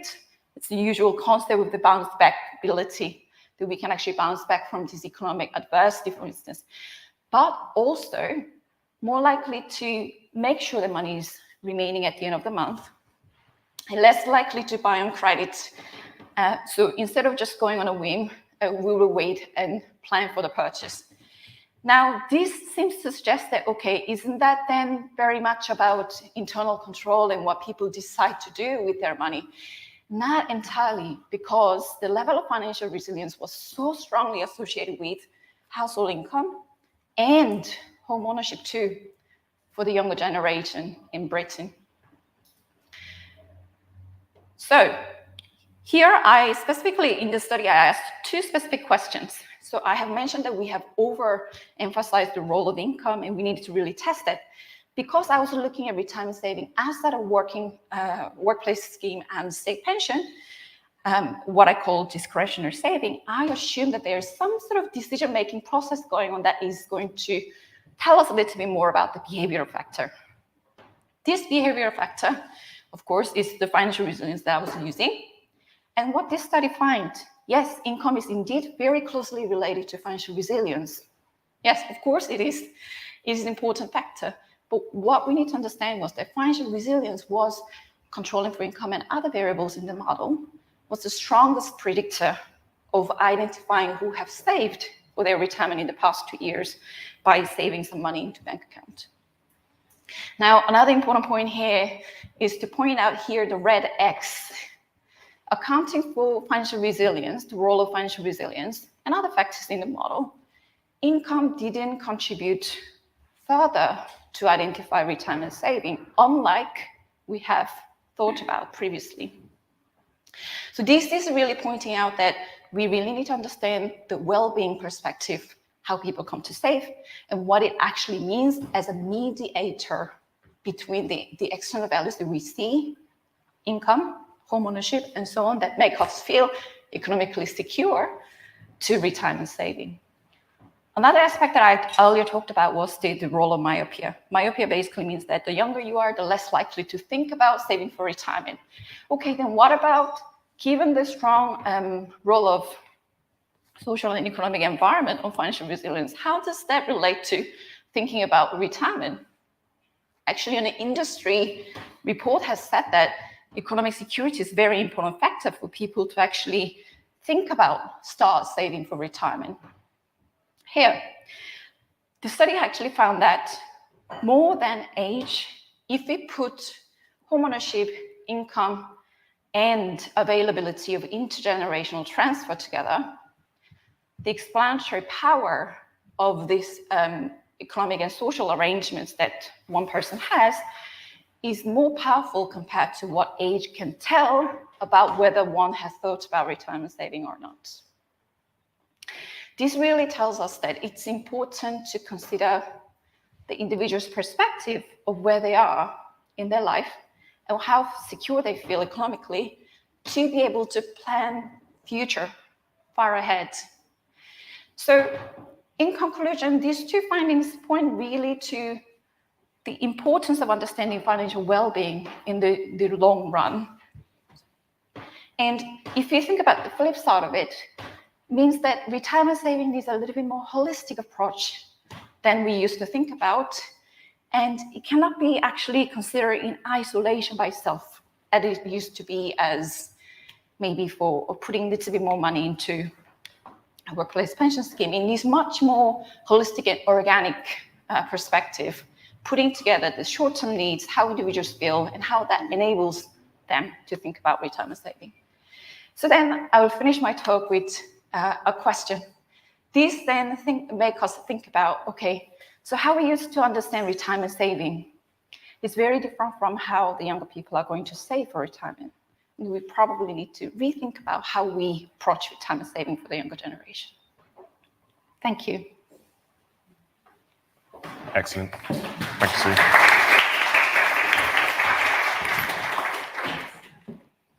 So, Joe, thank you very much. It's fascinating because I think, like Ellie, it's just this idea of, it's almost counterintuitive that, like, if you don't have money, it makes you save less, but actually having more makes you save more, when actually you would think that someone who's in that situation would be persuaded to actually save and invest more. So this whole idea, holistic view of financial resilience, like well-being, as you discussed, Ellie, I think is fascinating. So, Joe, I wonder if you can maybe take us through what you've been doing at Nest, and perhaps just give us an idea of this connection between saving challenges and this long-term idea. Thanks, Gavin, and thanks, Ellie. So I'm going to spend a bit more time really agreeing with Ellie and looking at some of the other evidence of how this shorter and longer term financial security are intertwined for people. And then I'm going to share some of the ways that Nest Insight is thinking about that retirement saving in its broader context and exploring solutions that help people improve their overall financial well-being, supporting their capacity to save and to get to a good outcome for them in retirement. So Ellie has shared some research just now showing that low financial resilience today can threaten people's ability to save for their retirement. Higher levels of financial well-being in her study were shown to be a strong predictor of people's capacity to make extra retirement saving contributions. We know that people who are indebted, who have unstable income, or whose participation in employment is precarious and who have little or no savings available in times of financial emergency are less likely to be able to save for retirement. And that can sort of display itself in different ways. So people may opt out of retirement saving up front if they're automatically enrolled, or they may opt out voluntarily when a financial shock hits them, or they may not be covered or kind of even have access to that in the first place. And the impact of that can be that they don't get to an adequate retirement income for them. So this chart is taken from the Pensions Policy Institute's Underpensioned Index, and it shows that people classified in this study as Black, Asian, or of minority ethnicities and carers have private pension incomes just under 3/4 of that of the wider population, while the other underpensioned groups you see in this chart, such as divorced women, single mothers, and disabled people, are at risk of experiencing even lower retirement incomes. And there's a couple of things hidden in this chart. So the first is that sort of dark purple bar refers to self-employed people. And you can see that's only a little bit below the average there. But that picture looks much rosier than it's likely to be in future because of the decline in pension saving amongst that population. And secondly, that BAME bucket, as is usually the case, is quite a blunt tool and hides the fact that pension saving levels are lower for certain groups that are put into that bucket. So they're lower for Pakistani, Bangladeshi, and Black people than that average suggests. And it also hides some of the intersections. So the intersection, for example, of gender and ethnicity, with women from these ethnic groups more likely to see retirement incomes that are lower still. And we've heard in the first session this morning that these are some of the groups who have been hardest hit by COVID.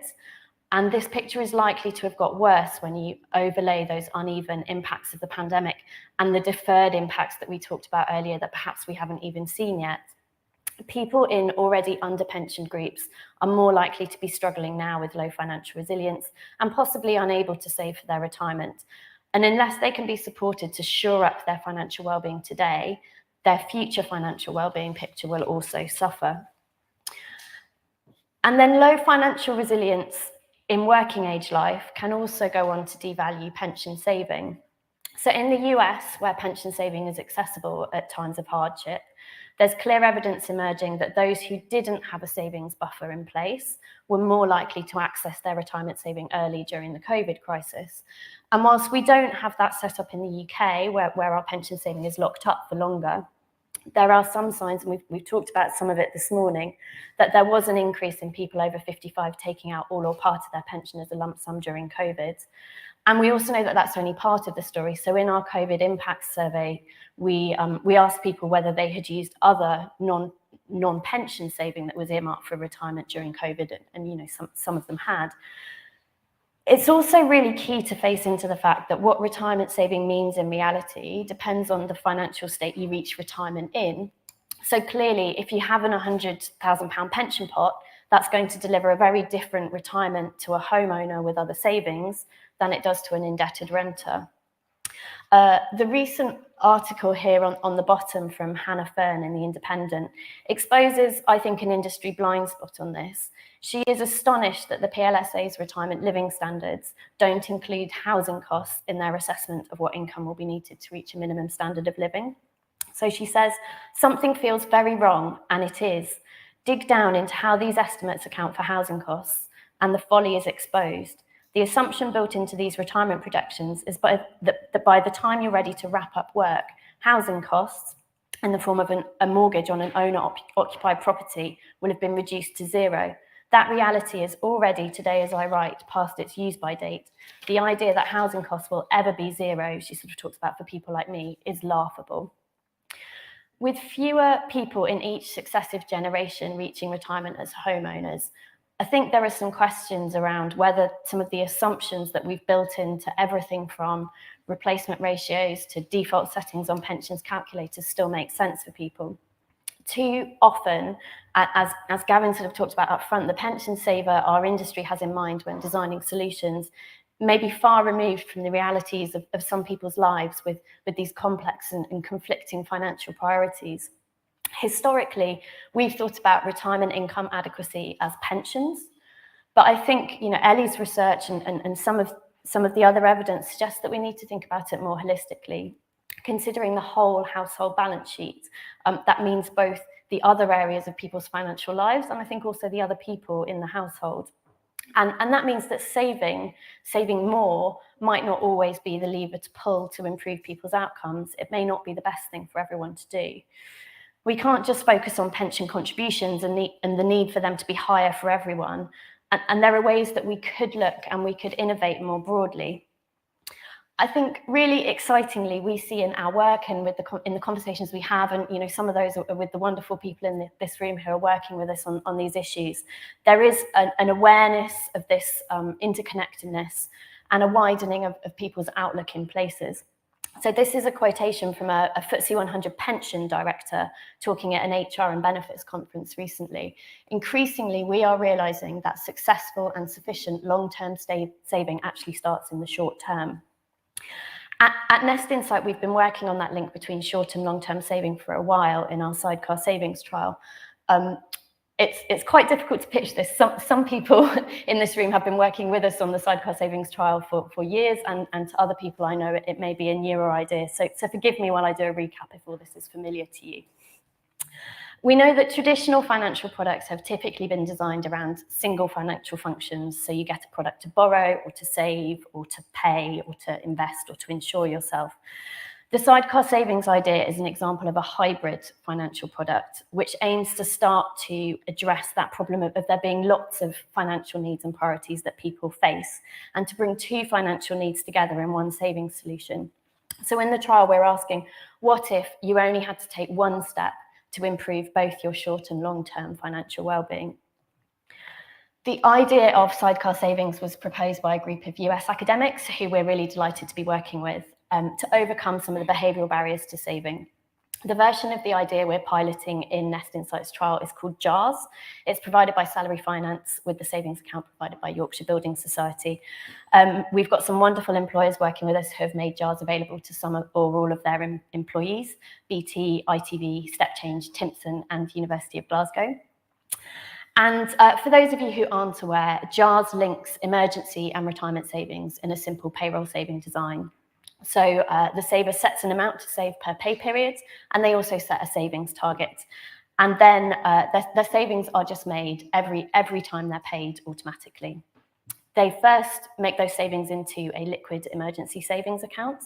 If they reach that savings target they've set, so £1,000, £1,500, the savings start to flow instead into their workplace pension on top of any existing pension contributions they're regularly making. But if they take money out of that emergency savings account, then the savings flow back into it to make sure that they've always got that buffer in place before they make those additional pension contributions. And that means that people can just set and forget their savings with one decision. They know that they are building up greater peace of mind in the short term, but also that they will save more for retirement once they have that buffer in place. So early learnings from the trial are really exciting. We are very much midway through, but I think we are already seeing that this is a concept that appeals to people, particularly those who lack that financial resilience at the moment. So 6 in 10 employees at one employer here said they think JARS could help them when we presented them with some information about it. And that rises to 8 in 10 of those who are struggling with bills and commitments. I think there are always going to be people who are saving in other ways, but I think to see that 8 in 10 of those who are currently struggling like this idea is really positive. People who are using JARS talk about how easy it is to save automatically once it's set up, the benefit of never feeling the money in their pocket because it's taken from their pay before they get it, and just that peace of mind of knowing they're doing something, that they've got some savings in place. The early admin data we can see on the savings account also tells us that once people have set up JARS, they're saving persistently every pay period. And just over a quarter of JARS users have even made an extra deposit outside of payroll into their savings account. So people are starting to save, and then that becomes a sort of first step to saving more in other ways. We're also really heartened to see that people seem to be using their savings. So around 4 in 10 people have made at least one withdrawal from their emergency savings account, and some people have made multiple withdrawals. But because the average withdrawal is around half of the balance, we're still seeing average balances over time rising, even though people are accessing their money, we think, when they need it.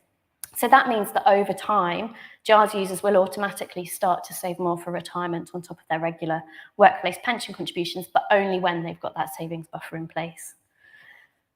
There's a lot more data collection and analysis to come, but we're really excited with these early indicators of how JARS is going out there in the real world. However, although we know that employees think JARS would help them, although we know it's had a positive impact, take-up is pretty low. although it's not kind of lower than other payroll savings solutions. So we don't think it's something particular about JARS. We can see the drop off in one employee population here. So out of every 100 employees, 57 say, I think JARS would help me. 15 say they plan to sign up now or in the near future, but just 1 follows through. So that means that 98% of people who think JARS would help them don't sign up. So this leads to our next question and our newest area of work around emergency savings. What if it was easier to start saving than not to save? So we don't think the problem is that people don't want to build up short-term savings, and we don't think that the people is that people don't like the idea of doing that through payroll. We think it's just that people don't get around to it. Intentions don't translate into actions, as Tom was talking about in the earlier session. So someone says, I considered going for it, I just didn't get around to it. I meant to do it, but I didn't do it. And we think this is the main issue. And I think we can't pin all our hopes on the idea of sidecar saving if we don't fix this issue. We know that auto-enrolment made a huge difference in participation rates for workplace pension saving in the UK. Can we use that same mechanism, that same idea, for people who want to save through payroll for the shorter term? So we're really excited that we're currently working to develop a trial of an opt-out payroll savings approach to better understand how this could work. We should be launching that by the end of the year, working with an employer and with a credit union. And we're really looking forward to being able to announce that soon. We'll also be publishing a paper on some of the regulatory considerations. So just a couple more what ifs from me. The first is an area that we're currently working on as part of our research with the Department for Work and Pensions on how to support self-employed people to reach financial security in later life. And we're looking at more flexible ways to save than the standard routes offered by most pensions. So outside of payroll saving, most pensions, you can save a regular pound amount monthly or a one-off contribution. And we know that those ways of saving are not necessarily suited to people with variable and uncertain incomes, whether you're self-employed or in employment or not employment. So we're starting to look at what if your saving flexed, not just according to your income, but also to your available discretionary money, or even what if it flexed to your household's available money with the potential to balance out time out of work for one person in the household for caring or other health reasons. And by harnessing open banking and AI and machine learning, these innovations are possible. We can do things in these smarter ways. And beyond these current research projects, we're really keen to push the thinking further. So what if it wasn't all about saving? We're keen to look at how best to support people to manage the intersections between debt and saving, and to look in more detail at the relationship between those changing patterns of home ownership and retirement preparedness. We'd like to explore the impact of smart ways to help people pre-commit to saving once they've paid off debt, and models like that used at Abbott Labs in the US, where an employee still gets the employer's match into their pension if they're paying off their student loan rather than saving in the workplace pension. Just to close, I think we are really committed to looking from the outside in and putting that understanding of real people and households at the heart of our innovation work. We are so grateful to the organisations we're already collaborating with and the ones we're talking to at the moment. Doing new things is really not easy, especially in this industry, but the impact of getting it right could be huge. So if you'd like to work with us on any of those challenges or have any other ideas, please do come and talk to us. Thank you.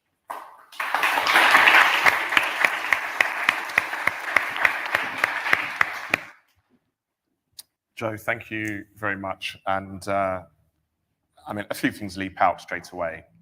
Maybe not surprisingly, the impact on minorities and marginalized groups. But also maybe, and perhaps reassuringly, this growing realization that actually taking a more holistic approach is the way to actually resolve this longer term savings crisis. But also just innovation and actually what is being done. Because I think it's easy to feel this is a very bleak picture, but actually technology in the world that we live in, maybe that's the way. And I think it's a really good segue to introduce Ben in his role and the work that he does, maybe to talk about just, to carry on where Joe left off, innovation, the future scope, where can we go from here? I've got no slides, so you've got all of me. I don't know if anyone's looked at the side of this, but there's been some quite impressive people. And Joe, you kind of definitely picked up the mantle there, so thank you. Fascinating subject.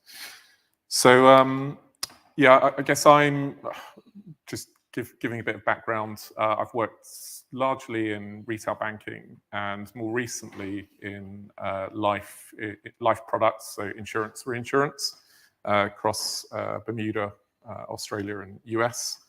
And I guess what I'm keen to do is just share some of the observations and pick up where Joe left off, and really think about how innovation and tech can help in both the long term and short term to build resilience and I guess ultimately better savings outcomes for people as they get to retirement.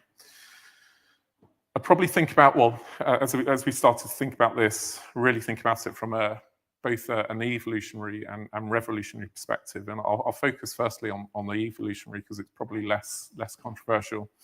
And when I break down that evolutionary perspective, it's really building on kind of patterns and models we've seen before. I'd really see evolution in three ways. One is around data ecosystems and artificial intelligence. Next is around products and service innovation, and then finally around systems of innovation. And to sort of step through each of those individually, and firstly focus on sort of data ecosystems and AI. I'll just give an example actually, because it's the best way to illustrate it. So we work with a fintech, or one of many, small startup that span out of the Barclays program called Nevo. And what they are is a messaging platform. So similar to what you've got in WhatsApp, but secure and built for financial services. A great illustration of how they can use data and AI is, so they provide this messaging platform to financial service institutions to engage with customers. And they've built a loan journey. And the way it goes is, obviously, you go to the savings institution, you download the app, and then you start the origination process. So you want a loan. It goes through the usual stuff you'd expect, name details. What you're obviously capturing is doing the KYC, then a bit of intelligence, so the anti-money laundering, so PEPs and sanctions checks. We're then on to, photographing your ID, taking a selfie, and we've all seen this if you look at the likes of Monzo and Starling with a nice onboarding journey. But what that's starting to demonstrate is how data, so PEPs and sanctions data, standards around IDs can really assist in an onboarding journey. Now, what they've then gone on to do, which I think starts to demonstrate how with more and more data you can provide better and safer services to all, is they then use open banking. So they then say to the customer, okay, just log here, we want to have a look at your transactional data. Now, from a loan perspective, what that allows the organization to do is to really understand if they have any vulnerable customers within that journey. So am I about to lend some money to someone that's vulnerable? So they may have some habits, debt, gambling, that means they're not going to be able to pay this back, or any other patterns that would normally want to see to really understand that individual. Now, the reason I bring that out is that final part of the journey, which has really enhanced the service available to customers, has come about through open banking. And so the CMA, OB, and actually the banks themselves, I think, have done a really good job to start to extract and present to the market meaningful data that can be used to enhance services to customers. Now, what if something more happened on that? What if we built on that to start to make savings, investments data available? Am I getting value for money? How about my household consumption? And then we can start to really understand financial resilience. Now, the more and more data you have, the more and more opportunity you have to apply AI, because obviously AI requires data to start to serve up new services available to customers. And if I move on to we're now talking about data ecosystems, unlocking that data, presenting it in a meaningful way that can really be used to present and provide new services to customers. I think when we think about the financial services and customer centricity in the financial services we provide, I think too often we think about nice user design, nice screen design, web apps, mobile apps. And I think quite often we miss the opportunity around the conversational components of customer service. Now, imagine a friend came to you and said, look, or sent you a message saying, here's a URL. And you went to the URL and there's questions like, how are you today? Thumbs up, thumbs down, great contrast ratios, on brands, great copy.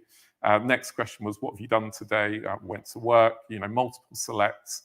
When you come away from that conversation, how engaged do you feel as part of that conversation? Now, what's really happening is we talk about customer centricity and those kinds of services that we're, especially digital services we're offering to customers.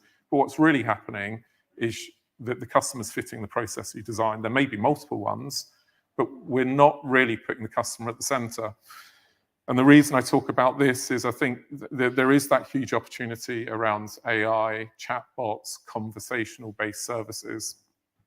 And I'll pull out an example of a service we provide, we opened up at the start of this year. So we provide, we deliver financial services for a large savings institution. And one of the things we released this year was chatbots, and that was obviously backed by AI. Now, what we found in releasing that, we were all very skeptical when we first released it, and everyone was very hesitant. We did back it up with lots of research and data. But what we found was that actually the customer satisfaction through the web chat channel, what then became chatbots and AI, it was artificial intelligence that started to handle this. And the customer satisfaction was massive.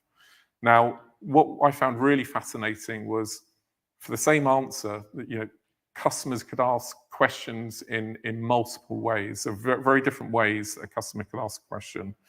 And then secondly, for unregistered customers, one of the biggest questions that was asked was, how do I save? So it wasn't really something we'd expect. And then at the center of that, when we looked at the question like was, how do I save? It was, you then start to think, okay, well, how do I answer that question? If I go to them, well, here's a fact sheet, you need to look at your outgoings, you need to look at your incoming. And then you can sort of base it on that. It's probably not answering the question you have. When we go back to releasing data, so if we can release that data, it allows us to provide much greater services to customers. The other thing that I guess, as we spoke about in preparation for this session as well, was really looking at what the rest of the financial services does compared to the pensions industry. And look, from a savings perspective, we quite often see a huge number of joint savings. And if you look at the industry, other industries as well, Netflix, Spotify, etc., they're providing services as a unit. You get the family accounts, you get the joint accounts, but that doesn't necessarily come through in the pensions industry. And certainly, discussion in our household at home, everything around current account outgoings is joint. Pensions aren't. The other thing, I guess, thinking about how technology and innovation can bring, greater short-term benefits to pension savers is really, I think, needs to come through the systems of innovation. So the fintech industry, which I'd say in the large part has initially focused on retail banking. I think the last time I looked over a 5-year period, I think there've been 5 billion invested into it. And that was targeting a specific industry. So when we think about how do we bring innovation into this kind of arena, we need to really think about how we unlock that innovation capital and really incentivize people, businesses, startups to really focus on low to middle income, those that are more vulnerable. But also think about the channels of trust. There is that typical saying, and Gavin gave an example as well, but trust takes a lifetime to build, seconds to break, and forever to repair. And I think for a lot of people, there is a lack of trust around financial services, apart from when you go to the likes of Nest, Money and Pension Service, credit unions, where there's real transparency in what they do. So thinking about how one, innovation can be unlocked, incentivized, but also channeled through the systems and businesses that are going to be able to use it and put it in front of the types of customers we're talking about.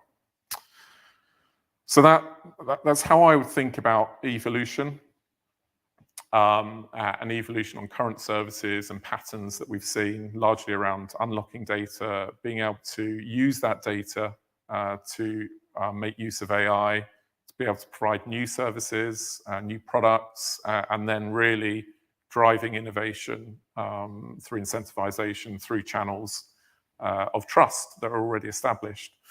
The other thing I mentioned was the revolutionary aspects of innovation and how it could help within this particular sector. It was a good talk when we prepped, so I thought I'd briefly touch on it now. But I think with all of the technology available, things like distributed ledgers, blockchain, etc., if you were to take that and hold on to that, and then say, okay, let's look at what the system as a whole is trying to do. It's trying to take owners of capital and route it to value producers and then return that value back to the owners of capital. With the technology we have today, there have been some attempts to maybe create a more efficient system. So lots of fintechs a few years ago did do ICO, initial coin offerings. So really thinking about tokenization of assets. I think for those that work in the industry, a lot of the time we're focusing on the customer side. So how do we improve the services to customers, ultimately bringing more capital into the system. But there's a whole host of service, what I would call rent seeking within the industry that really brings questions of trust when people do start to see it.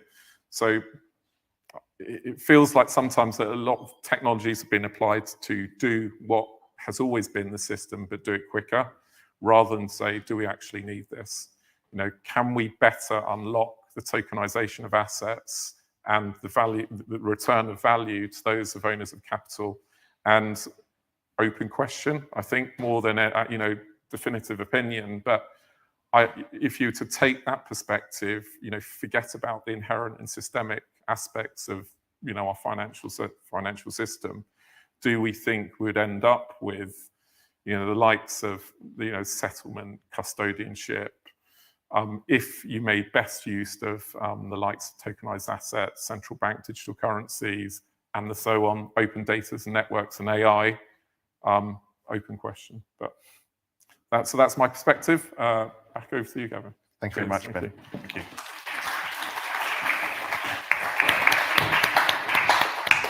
And I just want to assure you that I didn't prime Ben to talk about the role of capitalism and rent seeking in this presentation. He did it all by himself.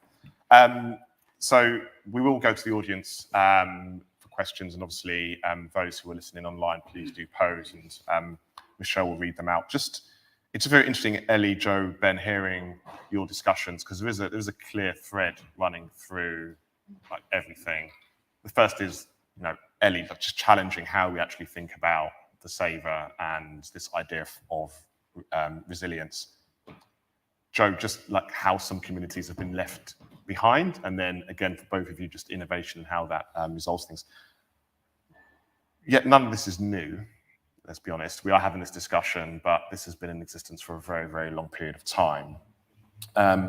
What do we feel the next steps should be from either our industry or policymakers? And Ellie, maybe if I can just come to you in the first instance, if that's okay. In terms of, from the policymakers' perspective, I think what is important to take away is that the saving is not only upon individuals' shoulders, that it is something that we need to think together with the state pension in conjunction with workplace pension and discretionary saving. So when we look at people with low level of financial resilience, I think the state needs to think a little bit think ahead, and plan ahead and help them save if the individuals aren't able to save. So for instance, I think there are many other ways that state can help. For instance, increasing state pension can be one of that. We do have certainty of an income, of course, but it's set at the very modest level. So that could be a first step. And second, maybe there could be a creative solutions around maybe boosting national insurance contribution credits for those who aren't able to save and so forth. So that could be one thing that we could think about. Thank you. Joe, to you next. It was interesting that the room and the people dialing into the live stream didn't feel optimistic about change coming out of COVID. I am a bit of an optimist, and I think the things that make me feel optimistic are some of the things that Ben was talking about, that what is coming on stream in terms of what we're able to do with data, with the acceleration of digital that Sarah talked about this morning, that people have kind of had to make transitions that might have taken a really long time before, that there is potential. But in terms of what we need to do to harness that potential, I think there's two things I see. One is that we need to take that outside-in perspective. We need to do more to understand the lived experience of households and how they are managing money and the challenges they face, but also the solutions that they are designing and deploying themselves. And then also we need to work across those silos because you know, I'm most likely to go to that information or to that solution through the people and the services and platforms I already trust. And if the pension is not one of those, then that's not going to be where I go. But if pension saving is there in my bank account, in my lending circle, in my credit union, you know, I'm more likely, I think, to kind of join up across the different areas. And if you could plug into that the kind of smart look at my data to help me see how to do that, I think there's huge potential there. Absolutely, and this idea of using lending circles or credit unions is just a fascinating example of other methods of saving or accumulating assets that can be tapped into. Ben? Yeah, so thinking about it, yeah, from a policy perspective, I think firstly, just innovation needs to be generated. I think when you look at the fintech industry, you've seen Monzo, Starling, and all of the supporting services come through, but there's been no distinction in policy. So VC and private equities, you know, massively fueled a huge amount of that. But there is no distinction between which one you're investing to get those tax breaks. So actually, if we really care about this and we want to drive innovation and service to, you know, the type of demographics we're talking about, then actually policy, I think, needs to reflect that. And also just some encouragement around those innovation hubs. So we see, you know, the Barclays Rising Stars, Level 39, great areas for innovation. There are some, I guess, sparks of it. So I think a Resolution Foundation have started up Resolution Ventures and actually got some great tech in there, but scale-wise is tiny, relatively. So I think that policy, the tax breaks, etc., needs to reflect on that. I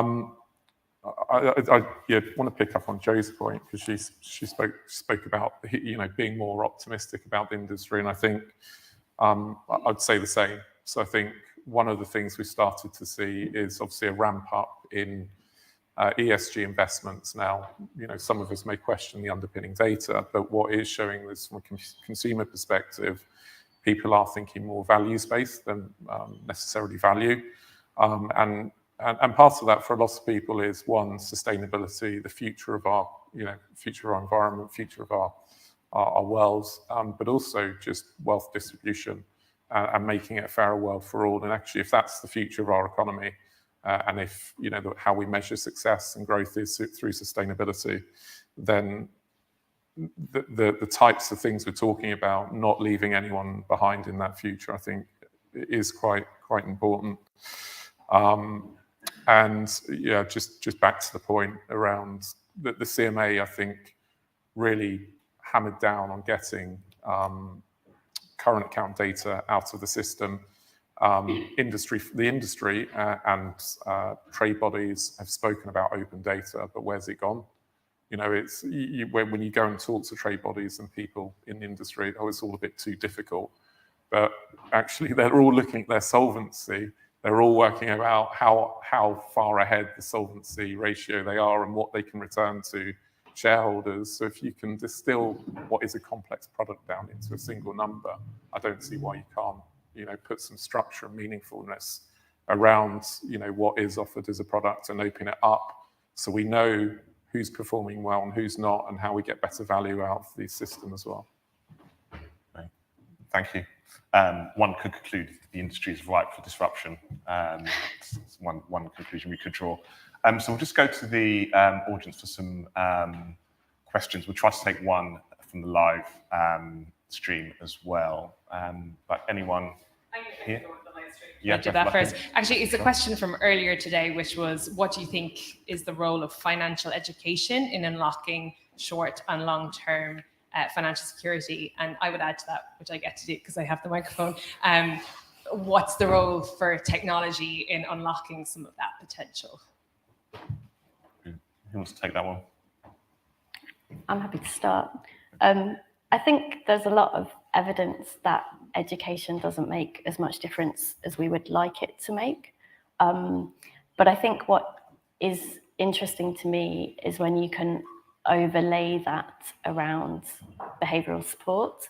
So actually, when I look in my bank account now, I can sort of see what I'm spending on different categories, and I can kind of get some sense of where my money's coming from and going. I think there are some really interesting examples of that information being used through open banking and AI to support people out of debt, for example. And I think where you have kind of taken the behavioural data and you can use that with behavioural support to support people to make changes, like education there feels to me like it might be more impactful than, you know, the kind of, here are some things you need to know and things you should do, which we know doesn't make a big difference. Ellie, Ben, anything to add? Ellie? Yeah.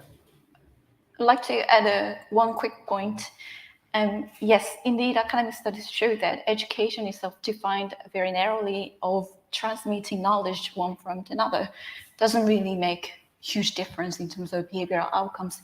I think the potential of financial education, for instance, at workplace or government campaign and so on, is actually using the power of socialization, getting people to talk so that they can actually learn from each other. And it becomes more common to talk about these things and actually encourage people to think about it. Perhaps this could be another route of financial education's achievement. I should say we've got Marion from Timpson here, whose job title is Financial First Aider, and it's absolutely her job to talk to her colleagues and kind of help them. And I think that's a really good example of that idea of a kind of trusted network. Brilliant. Thank you. It's a question at the back, Michelle. Thank you. Ben Stafford from the Retirement Specialist Just Group. Question for Joe. JAR sounded brilliant, just the kind of impact-focused initiative that often is sorely lacking from a lot of the analysis, which often can be quite nebulous in terms of how you actually drive change. Can you tell us a little bit more about the opt-out approach that you're looking at for your trial and why you've decided on that? Yeah, so as we've seen, we think what we're learning is that JARS, people think JARS could help them, and they think they're going to sign up to Save with JARS, but they don't get around to it. There have been other trials, including another MAP-supported trial at Capita working with Level, where they have really tried to make that sign-up journey as easy as possible and to incentivize that. And it's still difficult to get people to the point of sign-up. And I think because of where we sit in a world where auto-enrollment has been so successful in so many ways, we think that you could use the same behavioral mechanism to help people get started, so that if I do nothing, I start saving. I still have the choice not to save. If I don't want to save, I just opt out. To be clear, we're talking about that mechanism. We're not sort of talking about mandating this on employers or kind of anything more systemic, but just if an employer wanted to do that to support their employees to save, how would that be possible? So we've been looking into the regulatory aspects of that, including working with the FCA's regulatory sandbox.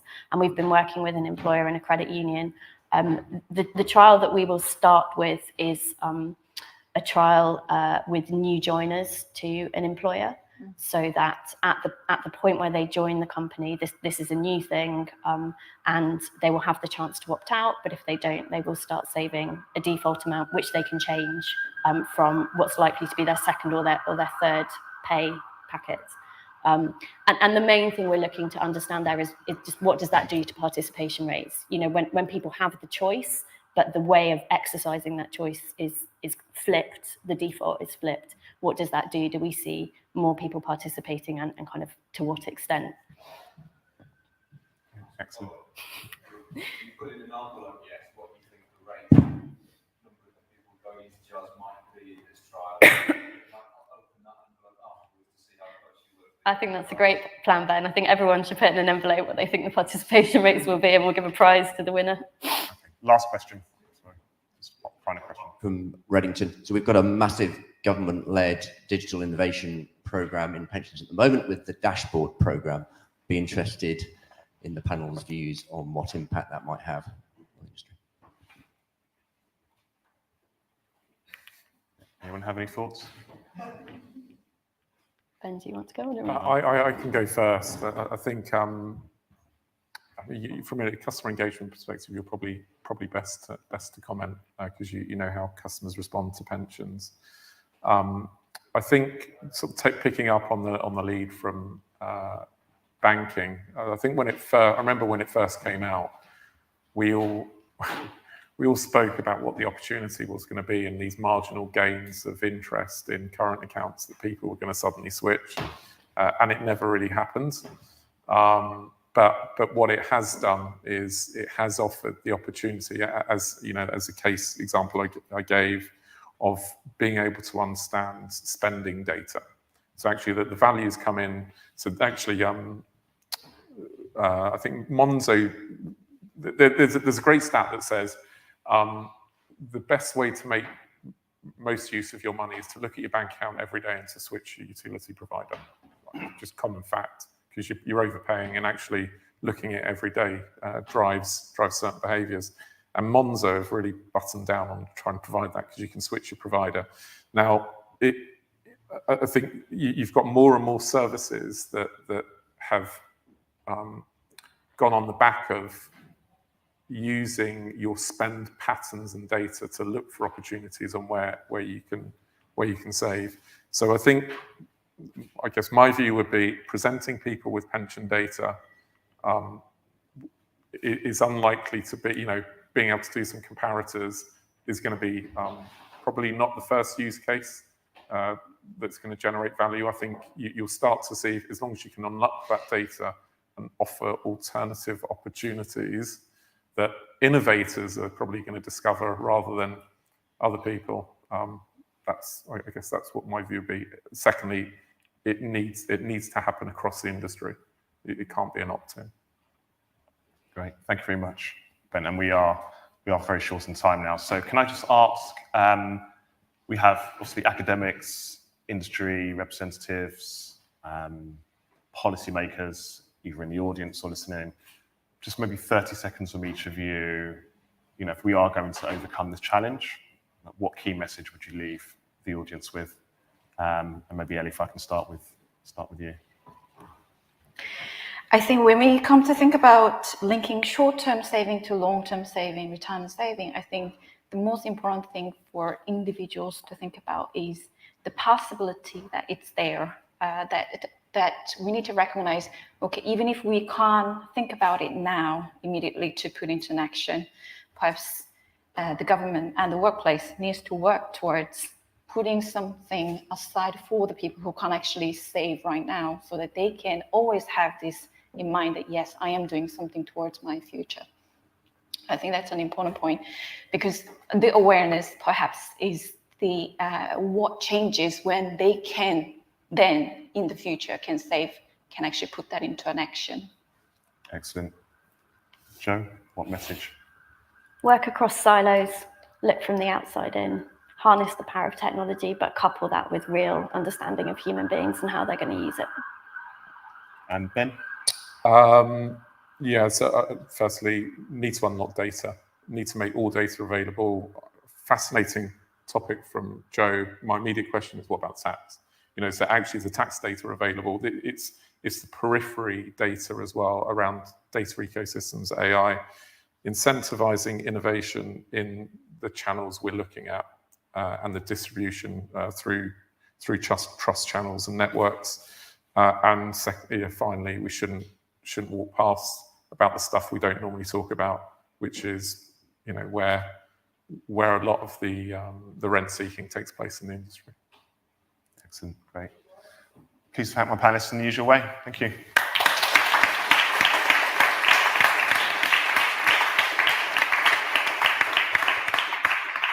Okay, absolutely brilliant panel. Thank you so much, everybody. So it's now lunchtime. We're only about 5 minutes over, so we're doing pretty well. We do need to be back fully on track by the end of the lunch break, because our keynote is being broadcast from Philadelphia through here into homes around London, and we need to try and make sure that we hit the timing for that. We've also got a working session starting started just after 1:30, where some research by Toynbee Hall is going to be presented in here. So please, if you could go grab refreshments, grab some lunch, and try and come back in here to listen into that session, which is not being broadcast. It's just for those of you who are here at around about 1:30. That would be great. Thank you very much.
Can we start to sit down? We're gonna kick off very shortly.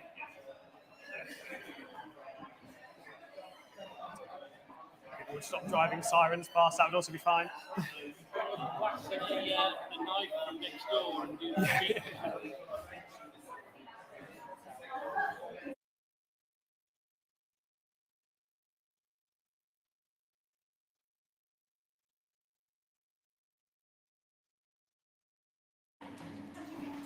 So, one of the absolute best parts of my job since we launched Just Insight a few years ago has been getting the opportunity to meet with and speak with and work with some just absolutely incredible people. One of whom is about to talk to us from her home in Philadelphia. So for our next session, I'm really, really excited to be able to introduce our keynote speaker, Professor Katie Milkman. Katie's a professor at the Wharton School of the University of Pennsylvania. She also hosts the absolutely excellent Choiceology podcast, which if you haven't encountered it yet, I would strongly recommend, and is the author of the best-selling book, How to Change. We're super excited to have Katie with us. She's gone to some considerable lengths to be able to join us today, so we're extra grateful given some issues that have arisen for her over the weekend. She's going to share some of the insights from the book, how they relate to some of the challenges we've been discussing today. So I'd like to hand over to Katie. Thank you. I'm really excited to be here and to talk with you about some of my favorite insights on how to change behavior, both for yourself, because who couldn't use a little change in their own lives, but also for the people you manage, you coach, you teach, your customers. There's lots of insights for both ends. And I actually want to start with a video that is one of my favorite films to share with audiences, because I think it illustrates a simple principle of how we can better design to encourage good choices that most of us overlook. So I'm going to ask the team there to cue the video, and then I'll be back to debrief.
I've seen that video a lot of times, but I always get a kick out of it. I hope it brought a smile to your face as well. What I love about that video is that it does a really nice job of illustrating a way we rarely think to make change happen, which is by trying to actually make it more pleasant and fun in the moment.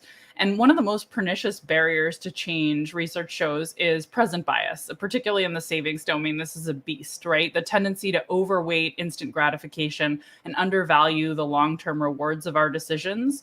And normally when we're trying to combat present bias, people think I should just, grit my teeth and push through. Just do it, like Nike says. But research by University of Chicago's Ayelet Fishbach and Caitlin Woolley of Cornell University has actually shown that we make a mistake when we try to just push through and look for the most effective way to get to our goals, that actually we'd be better off if we tried to pursue them in a way that was fun, because we'd persist longer. So even though you might make more progress towards a goal, say getting into a workout, you might think, I should get on the maximally punishing Stairmaster. In fact, you'll be better off if you look for a fun way to pursue it, because you'll keep going back if you say go to Zumba class with friends. So I'm going to share some slides now and talk through a few key lessons, that being one of them that I want to share, that I think we could all use as we're thinking about how to encourage change in others and in ourselves. So let's see if I can do this properly. Share my screen. All right. Magic is about to happen. Now I just need to get it in slideshow mode. All right. I believe I am sharing my screen. All I can see is my screen. So someone will have to, yell in my ear if it's not working. But this slide is just to show you, I think, the most important lesson from all the research that I have done and all the research I've read over the last, 20 years now studying change, which is that when we think about creating change in our own lives or creating change for others, too often we look for sort of shiny, bright, one-size-fits-all solutions that sound good and that may be research-backed. So solutions like, set big, audacious goals, or choose wise defaults, which is one of my favorites. And those are probably great pieces of advice. But I found that we can get farther faster if we try to actually understand what is the specific obstacle to change in this context, and then try to tailor our solution to it. So in the case of present bias, making things more fun is a particularly well-tailored solution. In the case of forgetting, a well-tailored solution is reminders. And understanding what your obstacle is before you design your solution, I think, is incredibly powerful and often overlooked. So I'm going to talk about 3 common obstacles today. There's 7 that I outline in the book that I wrote and released earlier this year, How to Change, ranging from getting started to impulsivity, procrastination, forgetting, laziness, which can be defeated best by defaults, confidence, and conformity. And by confidence, I mean a lack of confidence. Today, I'm going to focus on the getting started challenge, impulsivity, which I've actually already talked a little bit about, also known as present bias, and the challenge of confidence, and give you a few tips that hopefully you can use immediately in your own lives and to help others.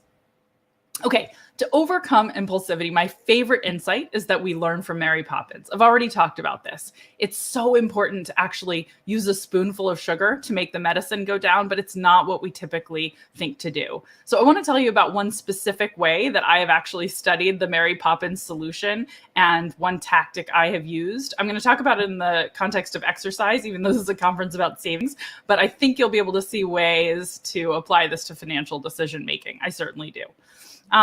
Okay, so to do this, I want to just start by introducing my favorite TV show character of all time. This is Liz Lemon, the lead character from NBC's former hit show 30 Rock, which if you haven't ever watched, I highly recommend. And just to familiarize you with her character so the example makes sense, she's a 30-something executive who works too much, exercises too little, and is generally a disaster when it comes to self-control. And I'd like to assume that Liz has 2 challenges that I think are pretty plausible. First, let's assume that she wishes she exercised more, but she lacks the willpower. And second, that she has a thing for trashy TV shows, but she feels guilty wasting her time watching junk. So a Mary Poppins style solution to both of Liz's problems is something I call temptation bundling. What if she only allowed herself to watch those trashy TV shows when she was exercising at the gym? She'd stop wasting time at home when she should be doing something better. She'd stop feeling guilty about watching those shows when she's at the gym, and time would fly while she's exercising. She'd even find herself craving trips to the gym to find out what happens next in her latest show. But that's not the only problem that temptation bundling can solve, combining a chore and only letting yourself enjoy an indulgence at the same time. I often talk to my students about only letting themselves pick up a favorite treat that maybe isn't great for their waistline or for their budget when they're heading to hit the books at the library. So there's something they look forward to and crave that's pulling them towards that activity. You can think about financial planning, only letting yourself open a favorite bottle of wine with your partner right after, or maybe even during a little financial planning session. There's lots of different ways you could combine indulgences with that kind of activity. And of course, I'm a scientist, so I care not only about ideas that sound good, but ideas that work. So let me share a little data from an experiment showing that temptation bundling can add value. And this is one that I ran about a decade ago at the university gym across the street from my office. And we recruited hundreds of students and staff from the University of Pennsylvania for an experiment. And we encouraged people to sign up only if they wanted to exercise more and owned iPods. We randomly assigned some of them to a temptation bundling condition, which meant that we actually gave them 4 tempting audiobooks of their choice from a menu of books screened as really hard to put down once you get started. So these are books like The Hunger Games and The Da Vinci Code. And then they did a 30-minute workout while listening to the first portion of the book of their choice. And we told them if they wanted to come back to the gym, that'd be great. And that's the only way they could actually hear more of their audiobook, because we'd be holding it in a locked monitored locker for the next several months. Other folks who were randomly assigned to our control condition also completed a 30-minute workout, and they could listen to an iPod, but we hadn't loaded any books onto any iPods. We just gave them a gift certificate of equal value to Barnes & Noble. So if they had the idea spontaneously to download enticing audio novels for their gym workouts, they could do that, but we didn't give it to them. And then the question was, how did these groups differ? And the key exciting result is that the folks who were in the temptation bundling condition exercised about 50% more initially. And for 7 weeks, we saw sustained increases in exercise. But here's where things fall apart. And this is, I think, actually a really important lesson about behavior change too. At Thanksgiving break, the university's gym closed and most students and staff went home for the holiday. They couldn't access their audiobook even if they wanted to for almost a week because the gym was not open. And when folks came back, the effect was completely wiped out. So this shares a couple lessons. First, it's actually completely consistent with the idea that temptation might be driving these results, because the best way to break a cycle of temptation or habit is through a period of forced separation from whatever the stimulus is. But it's also really disheartening, because it means that these kinds of tools aren't super robust when we have a disruption. We've done other studies where we show temptation bundling can last for months and months on end if there aren't disruptions, but when there are disruptions, it can throw us off our game. So being aware of that and actually planning to figure out when there is a disruption to life, how will you get back on the wagon, I think is a really important aspect of change. Okay, so the key takeaway, besides the one that I just shared about disruption, though, is that I want you to remember finding ways to make goal pursuit more fun is something we often overlook. But when present bias is standing in our way, when impulsivity is standing in our way, this can be the best way to actually overcome that challenge and make it instantly gratifying to do what's in your long-term best interest. So consider temptation bundling. Okay, I have 2 more lessons I want to share before going to questions. And the second one, this next lesson, is probably my favorite of all time. And it comes from, it's really focused on getting the timing right to get started. Because getting started, just motivating yourself to begin pursuing a goal, is a really big barrier to change. It's one we often overlook, but often we say, I'll do it later sometime, and we don't actually give it a go. Of course, you have to figure out how to follow through, but getting started is important to success.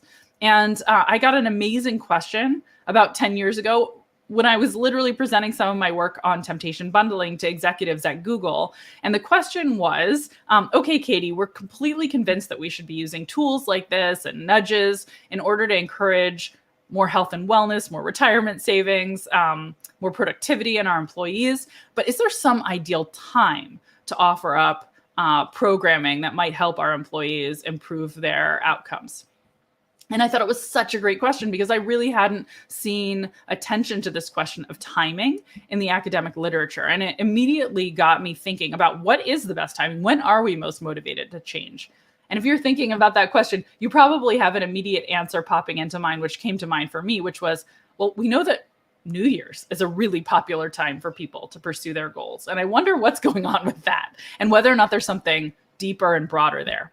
So I started learning and reading about New Year's. I teamed up with 2 amazing scholars, my former student Heng-Chen Dai of UCLA's Anderson School and Jason Reese, who's a senior fellow at Wharton. We started talking a lot about this. They were just as intrigued as I was, and also shared this intuition that there was something special about New Year's and maybe we could learn more. And maybe actually it was broader than just a New Year's phenomenon. What we learned as we started reading the literature on autobiographical memory, the way that people think about their lives, is that we don't categorize time in our minds as a linear process. We actually think about our lives in chapters. And with each chapter, you know, the Boston years, the years working at a certain firm, the years in college, with each chapter's close and the opening of a new chapter, you feel like you have a new beginning and a sense of a fresh start. And that's what New Year's gives us, is a fresh start feeling. We can sort of close out the chapter of the year before, open the new one and say, okay, I have a clean slate and I feel more distant from the past me and all of their failures and more optimistic about the future because it's now January 1st. And, you know, the old me last year didn't quit smoking, didn't save enough, but this year the new me is going to be different and I can do it. And what we found is that there's a lot of moments that are cyclical in our lives that give us the sense of a clean slate and a fresh start beyond just the big transitions that you're already familiar with. So we found that everything from the start of a new week to a new month to the celebration of holidays that we associate with new beginnings. So think more the start of spring, the celebration of Easter, the celebration of Rosh Hashanah or the Chinese New Year, Labor Day. Those are dates that we associate with fresh starts, the start of a new semester. Also birthdays that make us feel like we have a fresh start. So we see that these can help us get this feeling, and further that actually translates into behavior change. So one of my favorite studies, this is my last bit of gym data for today, was a study where we actually looked at gym data again at the University of Pennsylvania and just looked at when the very same undergraduates are most likely to visit the gym. And we see the very same person comes back more often earlier in the week, month, year, earlier in the semester, following school breaks, following birthdays, with the notable exception of 21st birthdays, which I will note is when it becomes legal to drink in the United States. So you could just imagine what's going on there. And these are actually really big effects. If you compare them to something you might have an intuition about changing exercise, like the gym increasing its operating hours by 1 hour a day, what we see is these are much bigger effects than that. We also see that it leads to spikes. If you look just correlationally when people are most likely to search for the term diet on Google, which by the way is the most popular New Year's resolution, we see spikes at these fresh start dates, the start of a new week, month, year, following holidays that we associate with fresh starts. And we see the same thing when we look at when people create goals on a popular goal setting website, Stick, where they can set goals about their finances, their educational goals, their health, environment, all of these different types of goals. When we segregate them out, show the same pattern where there's more goal setting among the same people at the start of a new week, month, year, following birthdays and following holidays that people associate with fresh starts. So this is happening naturally, but as someone who's interested in nudging behavior change, encouraging better behavior, I was really interested, and so were my collaborators, in whether fresh starts could be leveraged to encourage goal pursuit. So Heng-Chen Dai and I teamed up with John Bashirs of Harvard Business School and Shlomo Benartzi of UCLA to test that question. And we ran a randomized controlled trial with about 2,000 employees at 4 employers who weren't yet saving adequately for retirement. Most of them were saving nothing. The rest were saving less than 3% of their annual income. And we sent them mailings where they could just fill out a form, check a box, sign their name, put it in a pre-stamped envelope, and we'd take care of the rest in terms of enrolling them in a target date fund, a retirement date fund. So we randomly assigned them to either a fresh start condition or a control. The fresh start condition invited them to save now, because that would be great, but also invited them if they wanted to save after their next birthday or after the start of spring, 2 different fresh start dates that we know could be effective. And we compared that with inviting people actually to an identical option, but we simply didn't label as a fresh start. So if your birthday is in 2 months, we invite you either to start saving in 2 months, or if the coin flip says, we want you in the fresh start condition, then we invite you to start saving after your next birthday. So literally identical, but in one case, we're labeling the date as a fresh start so that you realize, oh, this is a moment that might feel natural for me to start saving. So both with the birthday and fresh start of the start of spring, what we see is about a 30% increase in savings over the next 8 months when we look at total savings among those who were in the fresh start mailing condition compared to a control. So you can see these are low basis rates because many people don't respond, but that 30% increase is significant and substantial. So that was really exciting evidence that fresh starts can be used to help people get started on their goals naturally and through a nudge. Okay, I have one last tip I want to share. This is another favorite finding about a pretty different barrier to change, but another important one that I think we often underappreciate, which is that sometimes people don't make a change because they don't believe they can. And to tackle that, a really brilliant psychologist, Lauren Eskris Winkler, who's a professor at the Kellogg School at Northwestern University, started thinking about the power of advice and whether or not we were leveraging it wisely to boost people's confidence. And she had an insight in doing her dissertation research that I think is so profound, which is that normally when someone is struggling to achieve a goal, even if they don't solicit it, we offer up advice. It's the first thing we do when they tell us about their challenges. And it turns out that's pretty demotivating. When somebody tells you they've been struggling and your first reaction is to just offer up some armchair wisdom that's unsolicited, it makes them feel like you don't believe that they've got what it takes to figure this out for yourself. And she wondered if in cases where, we don't need wisdom, specifically, like it's not rocket science, we're not learning calculus, where we just need to introspect and believe in ourselves a bit more deeply, maybe a better solution would be actually to put people who are struggling with goals in the position of advice giver. So she had asked folks who were struggling in her dissertation work for tips and tricks and what they thought might work, and was startled to discover how much they knew. So she thought putting people in the position of advice giver might boost their confidence, cause them to dredge up insights they wouldn't normally dredge up about what would work for them, because now they're accountable to help someone else, and lead them then to want to walk the talk, because they'd feel hypocritical if they advised someone else to do something and then didn't do it themselves.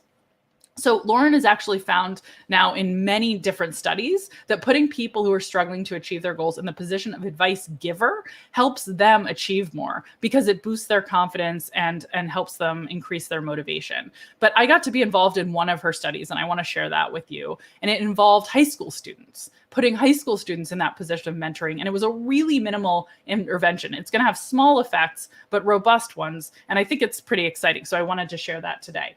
So we randomly assigned about 2,000 high school students at the start of the third academic quarter in the US to a condition where they went into a computer lab and spent 10 minutes giving advice to their younger peers about how to study more effectively. So they answered questions about, how do you avoid distraction? What are the best spaces for studying, and so on.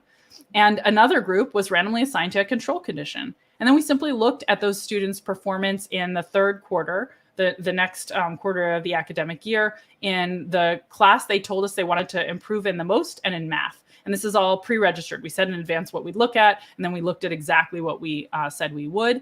And what we find is a 1-point increase in students' GPAs in both math and their target grade. And it's statistically significant. So I want to be clear, we're not turning C students into valedictorians with a 10-minute digital exercise.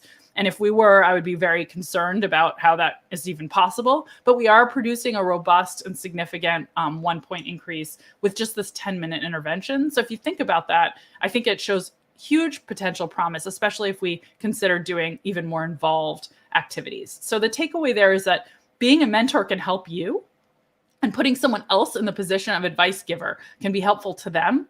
And advice clubs, which I'll maybe get to talk about a bit more in the Q&A, where people actually agree they'll help each other and reach out for wisdom, can be a hugely powerful tool, I think, for behavior change, in that you get social support, wisdom from others, and when you are asked for advice, and this is something, by the way, that I participate in, I have an advice club, it boosts your own confidence in what you can accomplish, and helps you see that when you face similar challenges to the ones those around you with similar goals are facing, you're going to have what it takes to achieve what you want to achieve.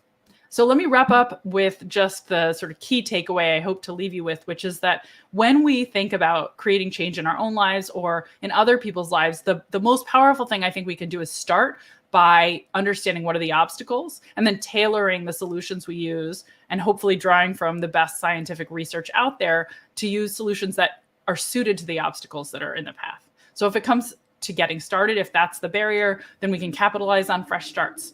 If we're facing an uphill battle with present bias and impulsivity, then trying to find ways to make things fun and temptation bundle can be important. If we're facing confidence battles because someone doesn't believe they can, then putting them in the position of a mentor or encouraging them to join an advice club can be really powerful. And of course, there are other solutions to other problems too. If you're interested, my book shares more insights, as does my podcast, but hopefully this whets your appetite and gives you a sense for my favorite takeaways. So I will stop there, and I am very excited to take your questions.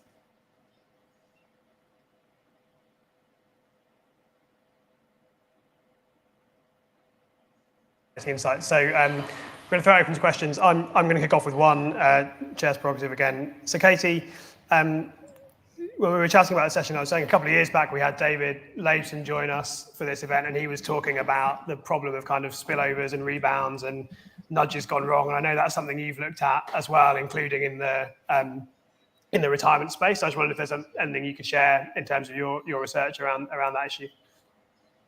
Yeah, I love that you asked that question. And I do think that that nudges and spillover effects are a really important issue to understand whether or not things can ever backfire or actually create extra benefits.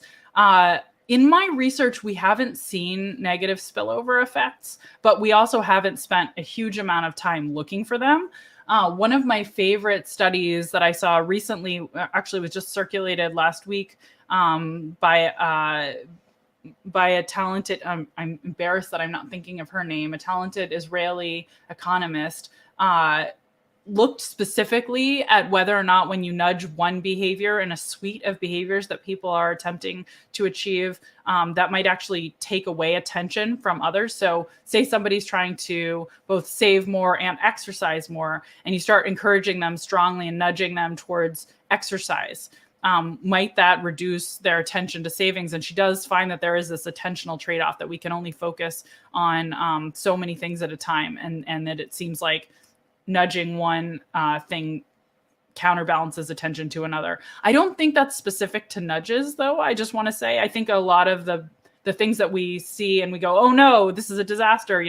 For instance, there's a really, I think, great paper by David Hagman and George Lowenstein showing that if you introduce people to the idea of nudging and climate change, they get really excited about that, and then they want to use these cheap solutions instead of bigger solutions that are probably going to be more effective. I don't think that's anything about nudging. In general, we like cheap solutions. In general, when attention is drawn away from one thing, we may then pay less attention to it. And if we're focused on thing A, we focus less on thing B. I don't think it's a nudging issue. I think these problems arise with incentives. It's just that we had hoped nudging might be some free magic wand that didn't have the usual challenges, and it's not. I think just like incentives, there are limitations and trade-offs. Open to the room and also to anyone watching on the live stream. So do we have any questions in the room?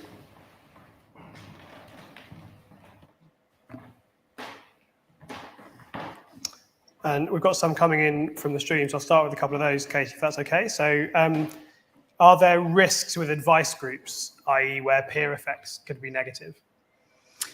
Yeah, that's a great question. Absolutely, peer effects can sometimes be negative. In fact, I will say most disappointing research paper that I've ever co-authored was with David Laibson and John Bashir's and Bridget Madrian and James Choi, where we looked at whether or not telling you that your coworkers were saving more than you were for retirement. You were saving nothing in our study, and we told you, 70 to 90% of your peers were already saving. We actually saw that produced a backfiring effect among employees who had already declined to save. So they'd already expressed a desire not to do this, and then we nudge them, and it actually backfires. So that was extremely disappointing to see that in our findings, and it, I think, revealed that there is this risk that that sometimes peer effects can backfire. So the worst kinds of peer effects, and the ones that I worry about most, are when you find out most of your peers aren't doing something and you thought they were, and that makes you think, oh gosh, well, I guess I shouldn't be doing it either. But we actually have seen that even in the case where you find out your peers are doing something, it can sometimes be discouraging. In this case, what we think is going on based on subgroup analyses is that people who had lower earnings, lower income folks, weren't able to set as much aside. And then they learned that their peers were way ahead of them, saving at a really high rate. And that was discouraging. They felt they could never catch up, we think. And that is another way peer effects can be harmful, that they can be discouraging when the gap feels too extreme. So peer effects, have a lot of potential to be positive, but they can also be negative. So I think what that says is it's important if you're going to try to use advice groups, if you're going to try to use advice clubs, it's important to think about who are the right club members, right? You want them to be people with similar goals and similar capacity at sort of a similar level, so that there's not this huge gap and this huge stretch. You also don't want them to be people who are going to be slackers and demotivate you because they show you that nothing's possible. So it does require some careful curation to make sure you can get this exactly right. But I do think there's a lot of potential to do that pairing carefully and successfully and leverage peer effects and advice together to generate really positive results. And it's, by the way, something I plan to study more. Excellent, thank you. So I've got some more questions coming in online, but I want to turn to the room to check whether anyone has anything they would like to ask in the room. No, I'm going to keep going with the stream then. So question here, which is, how do we apply these strategies to a core audience of low and middle income people, in particular around financial behaviours, so people who might be struggling financially? Is there any specific in your research that you think relates to that issue?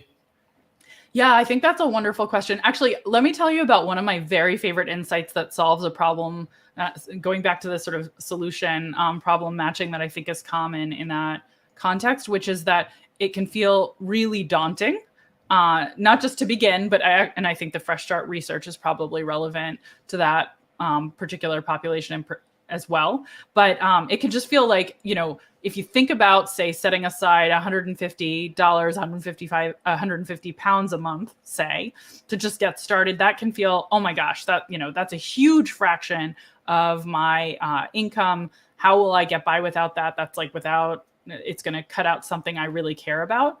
And there's this wonderful study that came out last year, maybe my favorite study of 2020, by Hal Hirschfeld of UCLA, Shlomo Ben-Artzi of UCLA, and Steve Shu, that showed that there's a huge benefit to trying to break that huge amount of money that might sound daunting to someone for whom this is really going to be a big expense into a smaller bite, so that it feels more palatable and doable and bite-sized. And I think, when something feels large, that can be a barrier to change. And if you can figure out how to make it feel incremental, that can be a really great solution. So specifically, they ran an experiment where some people were invited to start saving $5 a day and others $150 a month. So these are identical decisions, right? Because there's 30 days roughly in a month. Multiply 30 by 5, you get to 150. But people think about it really differently, and they saw dramatically higher rates. I think, like a multiple of 5x in terms of people's sign up and then subsequent savings when they proposed this offering in this small bite.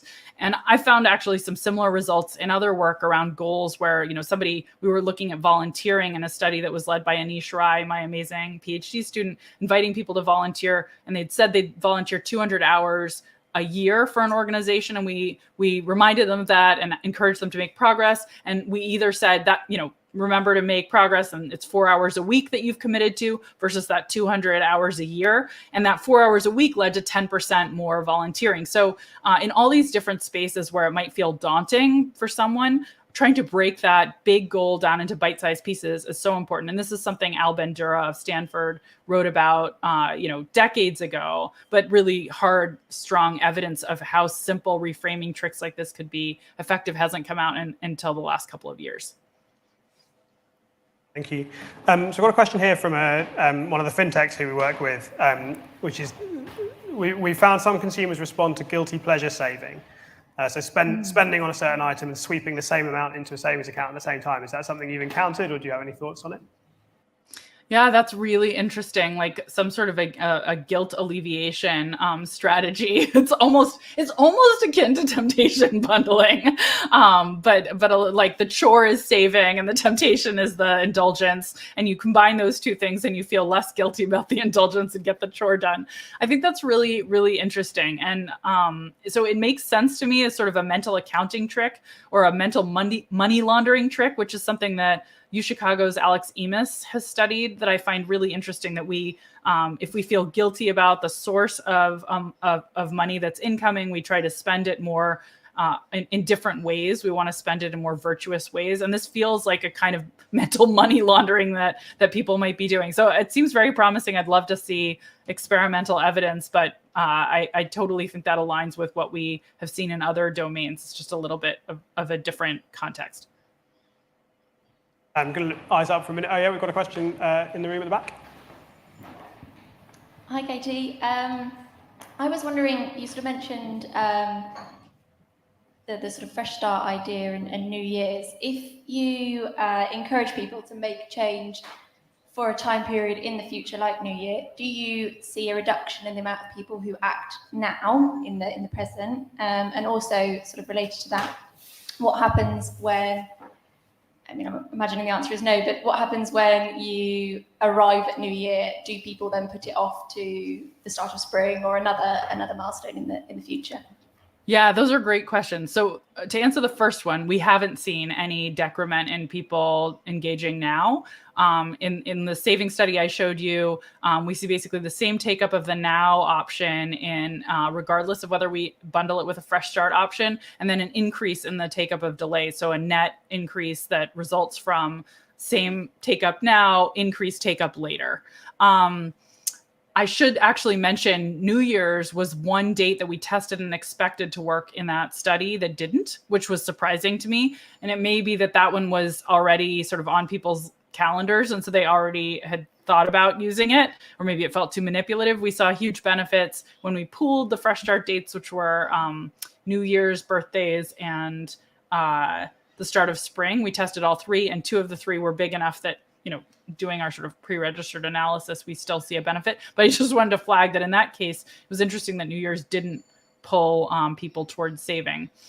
Second question is, the second question, part of the question you asked though, was, do people just delay? Well, in the case of the study we ran, we actually made that impossible because we were doing the work for them. So this was, an auto enrollment that we would take care of. And once they opted in at a delay, we said, okay, done, it's going to happen. Now they could have unenrolled later, but we didn't see that happen, as you normally don't when something auto escalates or someone's auto enrolled. There's very little opt out because people passively go with the flow and sort of accept those defaults.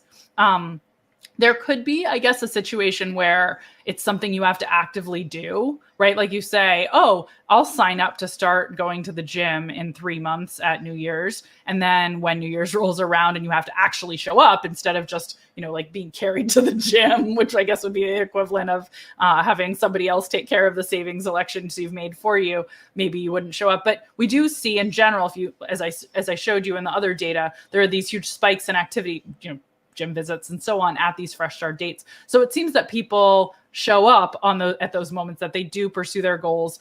They anticipate pursuing them more, which is how we get signups. And then when the moment comes, they engage more. The real problem is the fall off, right? So the gym is packed on January 1st, but by January 15th, a lot of people have sort of lost the good habits they were planning to build. And so that's why I think it's so important to have all these other strategies in our toolbox when we can't just default someone into a behavior and they have to actively pursue it. Figuring out, what are the other barriers besides getting started to change, and how do we plug those holes and solve for those issues is really critical, because it isn't just a getting started problem. There's a lot more to follow through than finding the motivation to begin. Thank you so much. I'm going to allow one very quick question in the room, if there is one, and then we're going to wrap up. So, Helen? Hi, Katie. Helen Dean from Nest. Just a question about our automatic enrolment policy.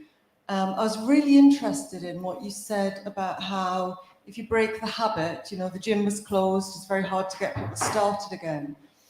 At the moment, if somebody decides they want to stop saving, then they just stop and they have to wait quite a while until they're re-enrolled.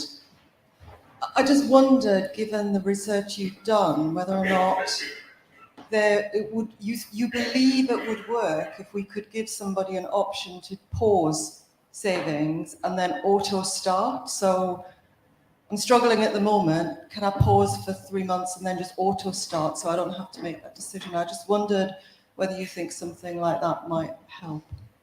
Yeah, I love that idea, as opposed to a sort of permanent stop trying to instead say, do you just need a shorter break? And you might even consider looking at temporal landmarks that people associate with fresh starts as moments when they could restart, instead of just saying, do you want to pause for 3 months? Do you want to pause but start again after your next birthday? Do you want to pause but start again at the start of spring? Maybe that would even be more enticing, because people could sort of imagine that barrier that's coming up that's going to sort of segregate these two periods in their life, whatever's going on now that's a disruption and causing it to be difficult for them to continue to save. But maybe they'll feel like, okay, by the time my birthday or spring comes, I'm going to be through this. That's going to be the start of a new beginning, a new chapter, and I'll be able to begin again. I think that would be great. In general, of course, we know that also people are more open to doing things that are good for them in the future. So that time delay gives them more optimism about their capacity to save. You, of course, wouldn't want to sort of trick someone into saving who really couldn't afford to, but my hope is that they would think carefully about that timeline when you offer them the pause opportunity, and that they would make wise financial decisions. And I think it's an excellent idea, so they don't have to actively come back, which they may forget to do for years, and then they'll lose out on all these accumulation options. Okay, thank you, Katie. I just want to, we're going to stop there. So I want to say again a huge thank you, Katie. I cannot reiterate, Katie had a perfectly valid set of reasons that would have legitimised her pulling out of this yesterday, and has nonetheless stayed with us. So we're hugely grateful to you for doing that. I don't know if you can hear it if we applaud in the room, but let's applaud in the room anyway.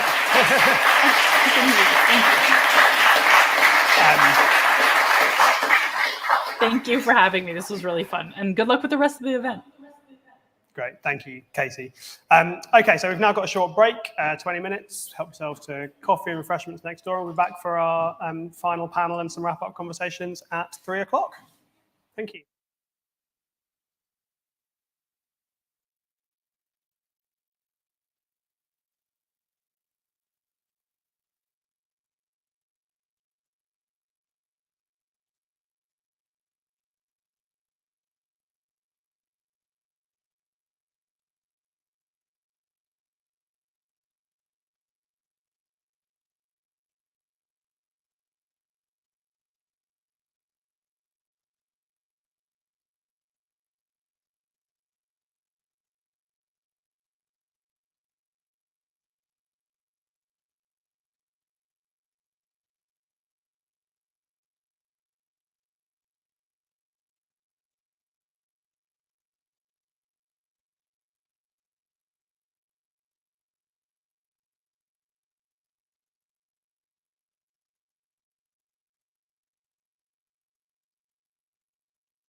I hope you all found that last session with Katie as fascinating as I did. She's an amazing, very engaging talker, as well as a really brilliant behavioural scientist. So I hope we don't let the tone drop too much. I'm going to introduce our panel in a moment, but I'll just kick off by saying a few introductory words. My name is Matthew Blackstad. I'm the analysis director at Nest Insight. So normally I deal with all our projects involving analysis of big data sets, but I also do dabble in some of our research as well, and I'll be talking a little bit about that in a moment. Apologies to those of you who are expecting to hear Chris Evans from our partner supporter Invesco. Unfortunately, he was another one of the unexpected events, unexpected emails we got yesterday. Due to some personal circumstances, he can't be with us today. So I'm going to play the slightly schizophrenic role of both moderating the panel and speaking on the panel, but I promise not to give myself more time or easier questions.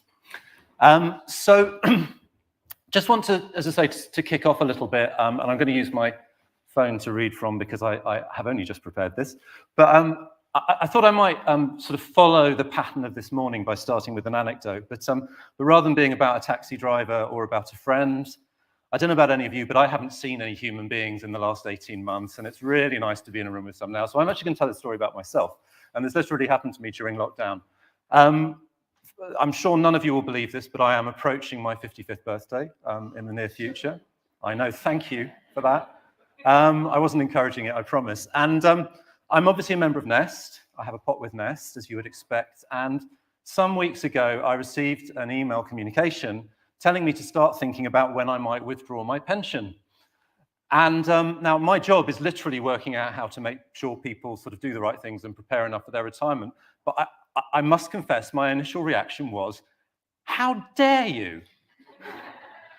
And I think in doing that, I was probably on my own illustrating almost as well as anyone could one of the big tensions in this big battle that we were talking about this morning between inertia and engagement, between doing things in a passive way because we've been brought into automatic enrollment through an inertia process, and then what it takes to wake people up and get them to engage. And I was at that cusp when I received that email because I genuinely sort of hadn't got my head into that space at all. I'm very glad to have the email. Thank you to the Nest Comms team.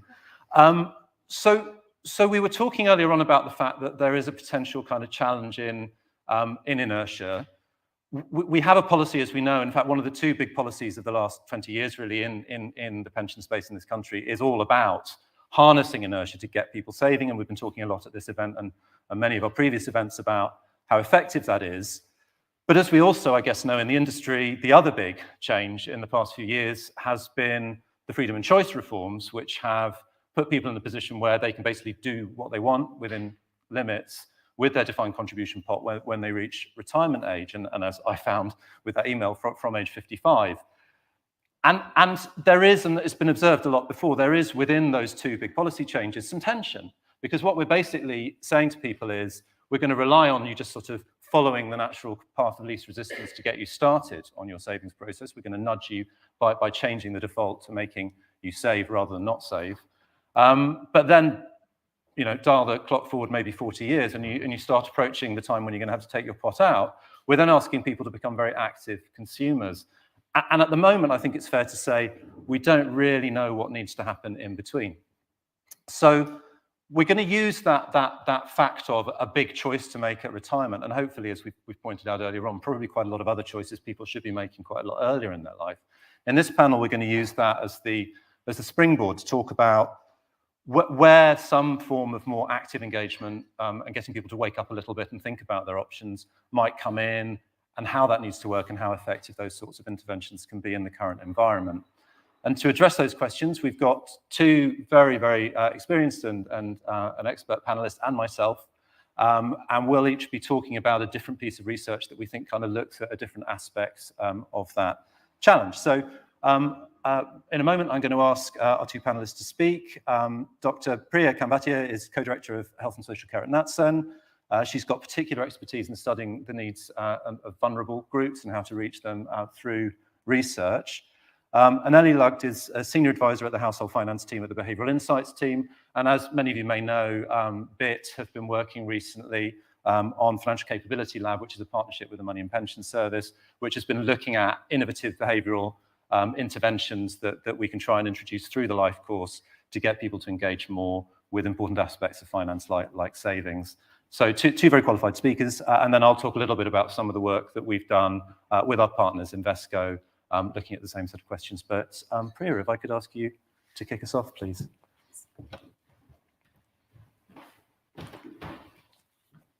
So, good afternoon, everyone. Nice to see you all today. Thank you very much to Nest for inviting me to come and speak to you about this piece of research.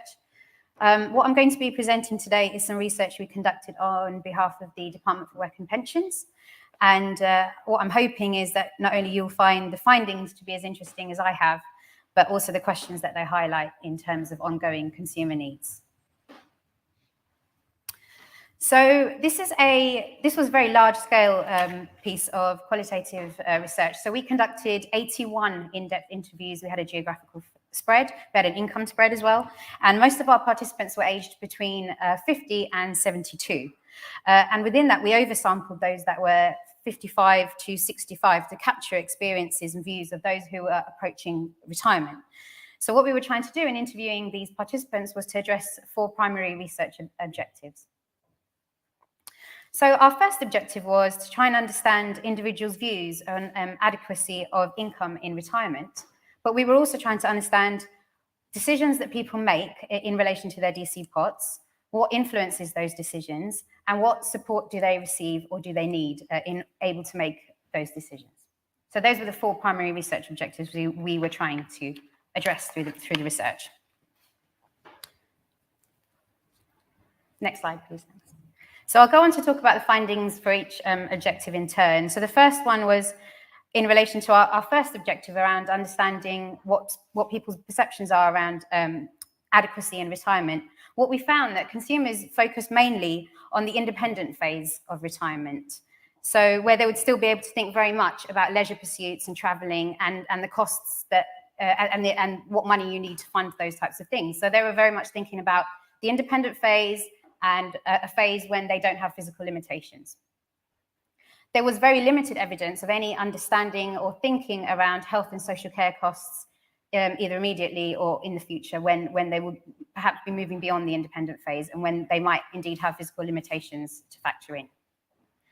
There's also limited evidence of early planning for retirement. So any kind of thinking around length of retirement, retirement income, or potential pension income, that didn't really come in until very close to the point of retirement.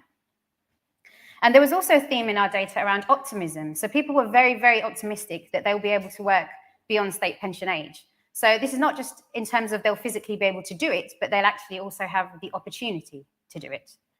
So actually this optimism and this idea that they'll be able to work longer then maybe they will be able to help to push the perceived need to think about pensions and pension planning even further into the future. So the key question that we're left with is then how do we get consumers to think beyond the independent phase of retirement? So objective 2 and 3 are very tied together. You know, what decisions do people make and what are the influences on them? So I'll present some of the findings around those 2 together.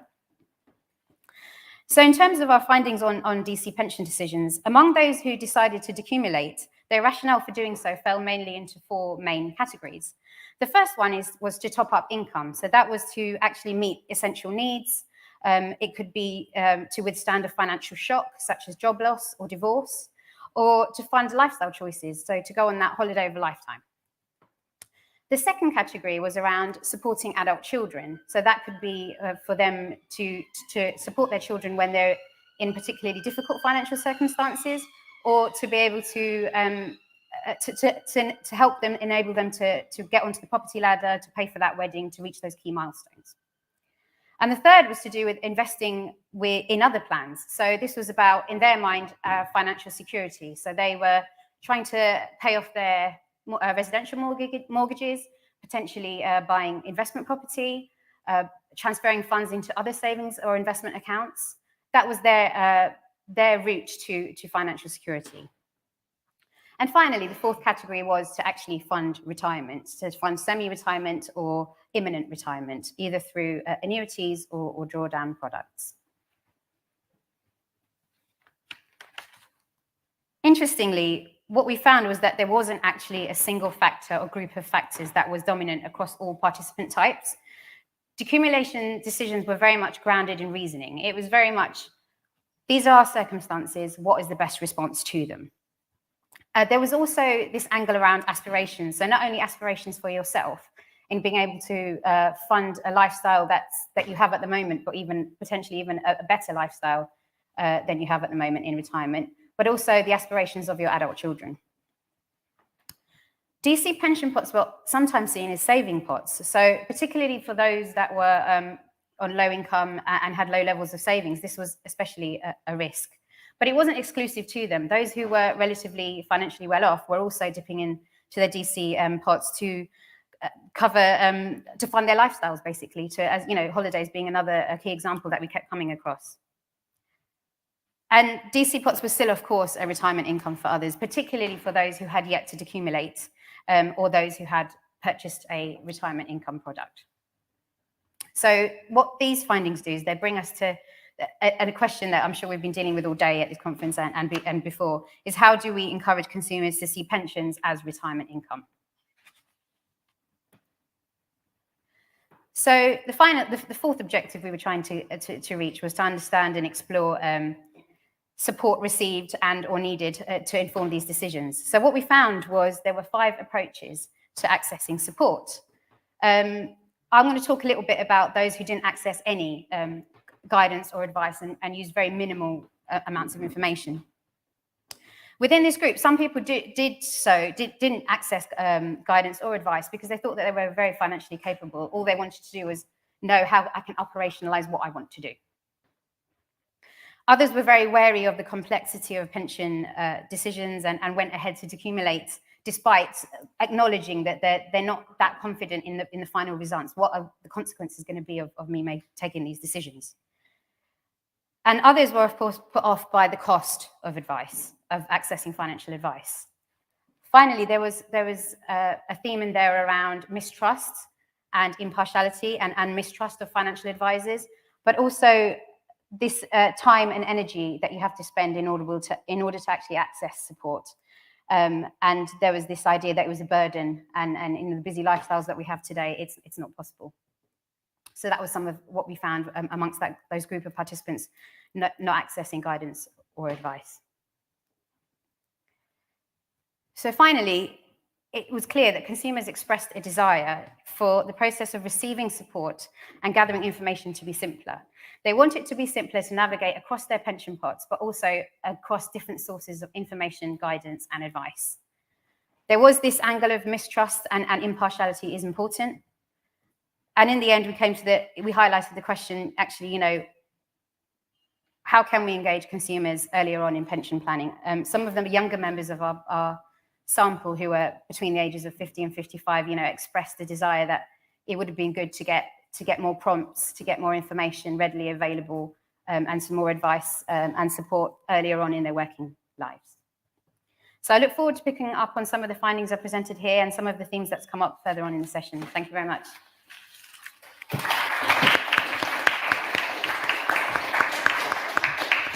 Thanks very much, Priya, for condensing a very comprehensive study in such a short and clear presentation. We'll come back to that, as you say, in questions, but for now, Ellie, can I ask you to do our second presentation, please?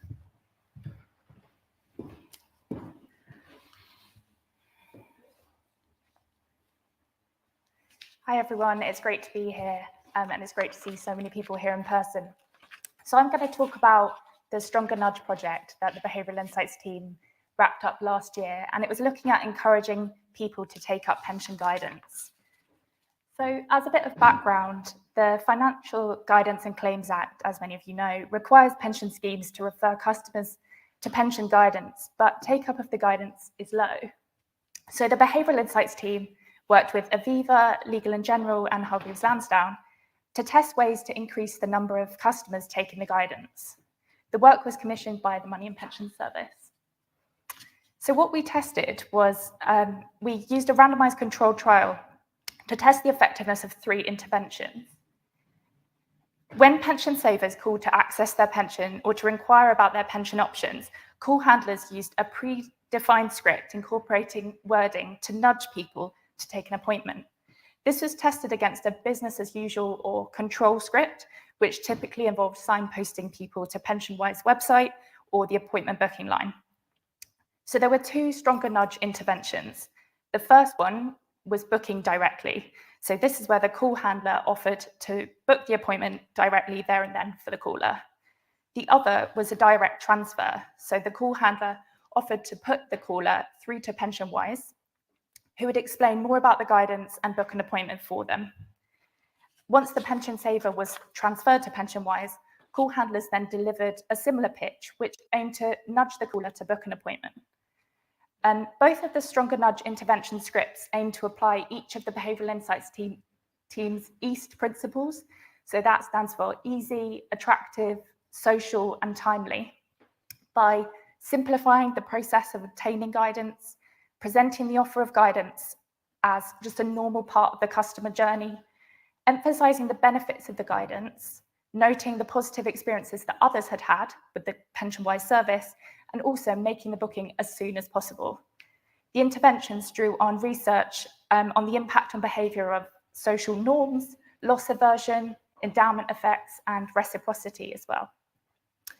So in terms of outcomes, we were interested in two key things. The first one was booking an appointment. So did the pension holder book a PensionWise appointment within 6 weeks of their call with the provider?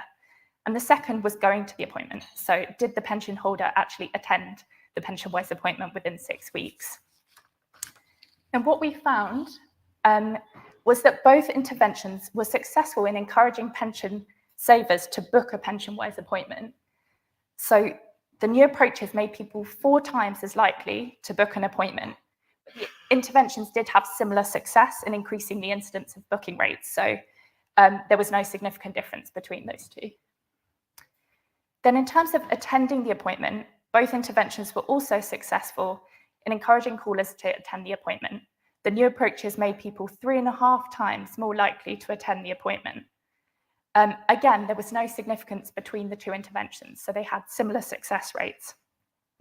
We also looked into whether gender, age, or pension pot size influenced either booking or attending an appointment.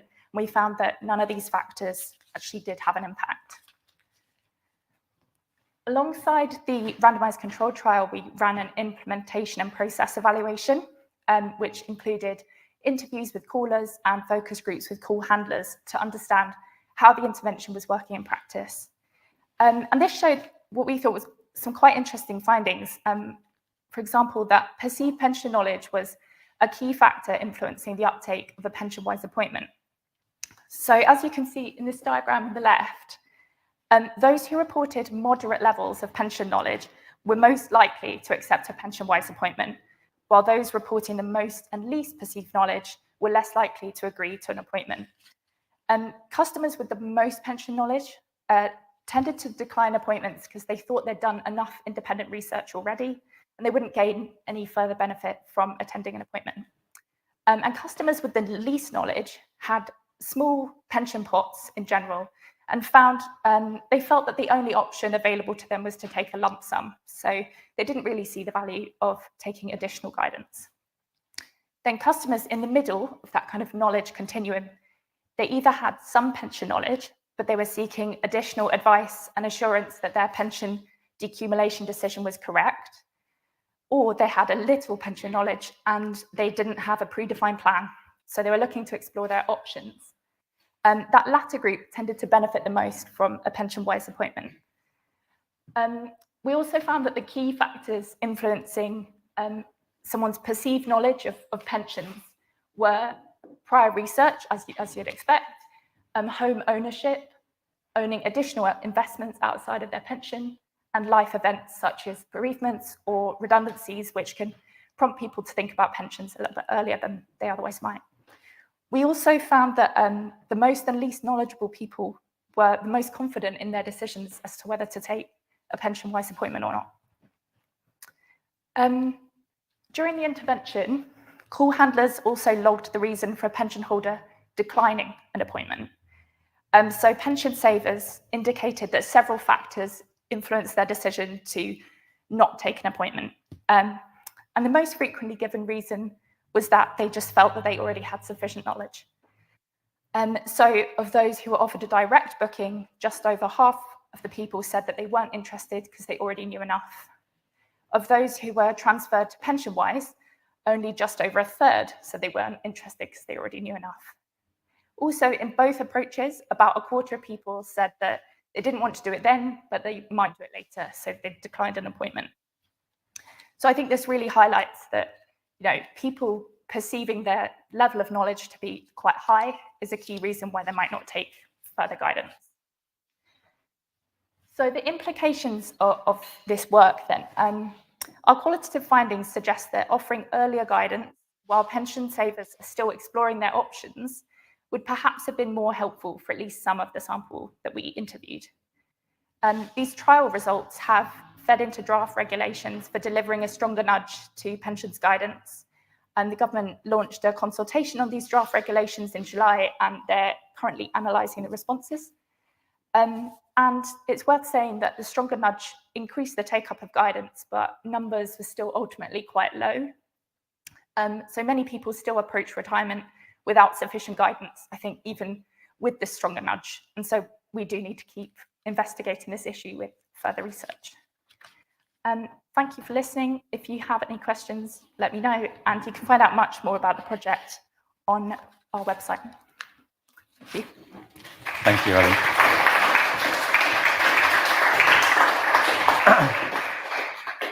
So I hope you can see from the way we set those two presentations up alongside each other that we're sort of trying to sort of piece together a picture of what's happening as people approach retirement, maybe without a heck of a lot of earlier engagement or support, and also to what extent you can place interventions at that point where people are at retirement and create a difference. And I think one of the things that we hear from both those studies is a sense that we could have done with doing something earlier. And so I'm just going to finish this set of talks by talking about one of a series of reports that we've worked on with Invesco, our partners, which is looking at ways of using language and message framing to see whether we can intervene and try and get people more engaged at an earlier stage in their life course. And the latest report is called Small Steps, and we'll sort of see in a minute why we've given it that name. But this report is very specifically looking at people in that group that I was characterizing myself in earlier, who haven't quite got to 55 yet, but may not be that far off. So people in their late 30s through to their early 50s. Because if we're going to get to people early, it really does have to be sort of in that sort of period. And the next slide shows that this is very much a collaborative effort. We work not only with Invesco and their US consulting arm, but also the US language research specialist Maslansky and partners. They're the ones who do all those amazing crawling worm graphics in front of politicians while they're talking, so you can see how every sentence and every word that they use has a different effect on people's feelings and responses. And we basically took those techniques and applied them to talking about retirement saving. And as I say, the report that I'm talking about here and the study that I'm talking about here very much focused on what we might call the squeezed generation, people in that sort of middle of their life stage. And we used a number of different methods, combination of the Maslansky language techniques and qualitative research and quantitative research. We also talked to a group of people in the NEST panel of NEST members who we use to conduct ad hoc research. So we're really trying to come at the question from a number of different angles. And as you'll see in a moment, got down to very, very fine detail in terms of the use of language to try and address the needs of this group. But just to talk, sorry, let's stick on that slide for a moment. Thank you. Our AI is anticipating which slide I need, but it just jumped ahead a little bit there. Just to stick on this population for a moment. Why are we calling them the squeezed generation? Well, as the graphic shows, this group of people in their late 30s to early 50s are very much sort of caught in the middle. A recent study from the ONS suggested that over a third of them are what they call sandwich carers, because they're supporting not only their children, but also their parents. And they're also squeezed, I guess more importantly, or as importantly for the purposes of this conversation, they're also squeezed in terms of their pensions. Because they're the generation who, and believe me, again, I know this from personal experience, who really only caught the tail of defined benefit provision through their employment, but have entered the automatic enrollment context somewhat too late for probably a minimum contribution rate to catch them up with the savings level that they need. So they sort of fallen between the two stools of DB and automatic enrollment. And there's a number of reasons, just anecdotally, to think that they might be a good generation a good cohort to try and reach with some prompts to engage more in their pensions.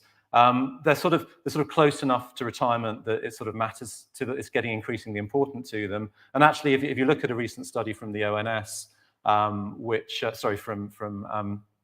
I've forgotten who now. It's in my notes, but never mind. Recent study that we quote in the report that suggests that actually even economically it might not be a bad idea to start. Oh, it's the Institute for Fiscal Studies. I said the word economics and it came back to me. That it might not be a bad idea economically to choose to start contributing somewhat more to your pension in midlife rather than having a flat contribution structure through your life because your earnings are growing and your financial commitments may be easing off. So there's reason to think this might be a good generation to start talking to about planning, but there are barriers, and that's what we wanted to explore in this study. And again, we wanted to see whether language and framing could help sort of overcome some of those barriers. So it is next slide now, please. And we think there's a window of opportunity here, genuinely, looking at our study. Interestingly, it's a sort of gradual, if you ask people, do they prefer not to think about their retirement? It's a gradually decreasing thing. So people in midlife are sort of a bit less likely to say they prefer not to than people who are younger, and a bit more likely to say that than people who are older. But what was interesting is we didn't see much of a shift in terms of whether they actually do think about retirement very much. So there's an opportunity there because they're open to it, but things aren't happening or the levers aren't being pulled that get them to think that way. And so we dug a little bit into why, got them to talk about their experiences and their barriers. And on the next slide, what we've pulled out is really the three key barriers that we've identified in this report. And they won't be surprises to anyone, but hearing them articulated as we did was very useful. So the first one was affordability. 5 in 10 of the people we talked to said they couldn't afford to put more in their pension right now, or at least they feel they just don't have, day to day, week to week, they don't have the disposable income. Secondly, probably really importantly, it's just this feeling of being overwhelmed. There's so many different pots, with automatic enrollment, more and more small pots popping up everywhere. There's so much to understand about pensions, which are complex enough anyway. Just that sense of being overwhelmed and just not even knowing where I'm starting from seemed to be really, really universally there. And 4 in 10 people told us that. And then only 2 out of 10 people said that they were confident. So it's actually 8 out of 10 who were experiencing low confidence. And I'd need a simple answer that was, what do I need to put away each month? People are looking quite rightly for something really simple or a rule of thumb, and we're just not giving it to them because, again, it's hard and it's complex. So you put those 3 factors together, and they're kind of creating a perfect storm that's just getting in people's way, conceptually as well as practically, and emotionally as well as practically, to doing the things that they might need to do in midlife. So moving on to the next slide. We also sort of, I think it's a very strong feeling that actually this idea of being a squeezed generation is accentuating these barriers. They might be universal to everyone, but actually, if we talk to people about whether they have an idea of what their overall savings is, or if they know how much more they need to save in order to get the right level of income in retirement, they're actually less likely than both younger and older people to feel confident on both those fronts. And again, you can kind of understand that with all the competing priorities, all the different types of pension saving that are happening to them. They're not at the beginning of their journey, they're not at the end of their journey, they're in the confusing middle. So moving forward, what we were really focusing on in this study is how can we move people from the place of feeling sort of outside to feeling inside in terms of being ready and having a sense of understanding and a grasp of what they're doing. And we really think there's a big prize here if we can just get that basic shift of people not feeling overwhelmed by these barriers. Because when we looked at people who self-perceived as having lower pension knowledge and asked them how does retirement make them feel from this point in their lives, the sorts of words we were getting from them were worried, unprepared, frightened, depressed, with only a little bit of hopeful coming through. Whereas if we got people to looked at people who self-identified as having a higher sense of knowledge on what was going on, we saw hopeful, excited, relieved, calm, and just a little bit of worried in the middle. So that's quite a big shift just in terms of how they're perceiving, looking forward, what retirement looks like for them. So we do feel not only practically, but also in terms of the way people feel and their sense of self-efficacy, which is so important in getting ready for retirement. There's a huge benefit just to helping people through these barriers. And what we found, moving to the next slide and jumping to the results, is that what it seems to take is 3 key messages, which are roughly speaking arranged in a journey, a sort of messaging journey that takes people from sort of start through middle and to the end. The first one is you're already on your way. So just presenting people with what they already have, and there's a clear role here, for instance, for pension dashboards, proved immensely powerful. Even just telling people what the state pension was worth, because people massively underestimated that right across our research group, can give people a foundation that they can build on, conceptually as well as in terms of actual economic wealth. Next was start from today and plan forwards. Now, we spend a lot of effort in our industry with pictures of yachts and beaches, although less of that these days, I admit, but trying to help people picture their retirement. And all the efforts that we've seen in the behavioral science field to try and get people to envision their retirement are trying to overcome the barriers that people have to thinking forwards to the future. What we actually found, perhaps unsurprisingly, is that you start getting people to think with where they are today and what the next thing is that they could do. It was much more motivating. And we think there's possibly a role here for another behavioral theme, which is this notion of a goal gradient effect. So it's much more motivating to sort of see that you've already accrued something at the beginning of your journey than it is to try and think about what you've got to do to get to the end of it. So the classic experiment in this is if you give people a coffee stamp card with no stamps on, and then other people a coffee which has got 10 unstamped holes, and another group of people 10 unstamped holes and 2 stamped holes. It's the same offer, but the people who've already got 2 stamps are more motivated to get another coffee. That's what we're trying to get people to do. You've already got something, let's build on that. And then the third message was to say there are steps you can take. And interestingly, this was very much about getting people to take what we ended up calling a midlife MOT, and there obviously are such things out there that are on offer. But the idea being there are services out there that can help you put the pieces together. Why don't you go and use them? And I think that's the link to the talks you've already heard, particularly the strong nudge. And moving forward, what's really interesting in looking at that is that I mean, these are only reported intentions, and we've seen many times today that what people say they'll do does not necessarily equate to what they will do.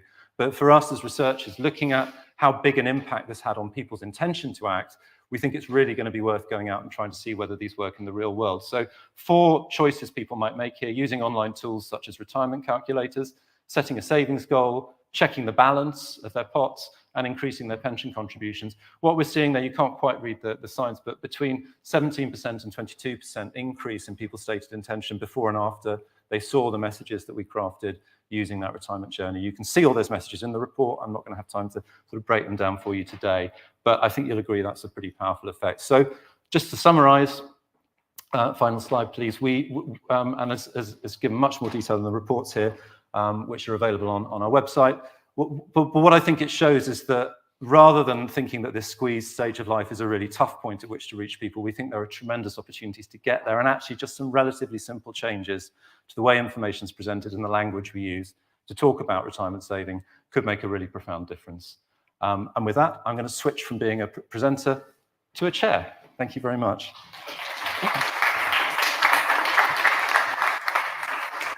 So with the usual chair's prerogative, I'm going to start by asking a question. I guess I'm going to ask it to myself as well.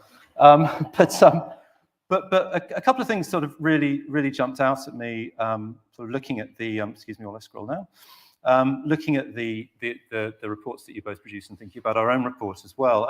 But I guess perhaps the most striking one is how little people are currently taking action. And I think it's one of the things we probably all feel in the realm of research and behavioral science is it's fantastic. We always feel very excited and a great sense of progress when we see that we can create an effect by using better language or by introducing a nudge. But ultimately, we are talking about a relatively small number of people still either in our midlife group or in the at-retirement group who are taking advantage of the information that's available to them. Do we think that we can ever achieve a sort of big enough change in terms of what people are doing through better language, better nudges, or does some more fundamental change need to happen that's going to more strongly nudge people into doing the things they need to do? Ellie, do you want to pick up on that first?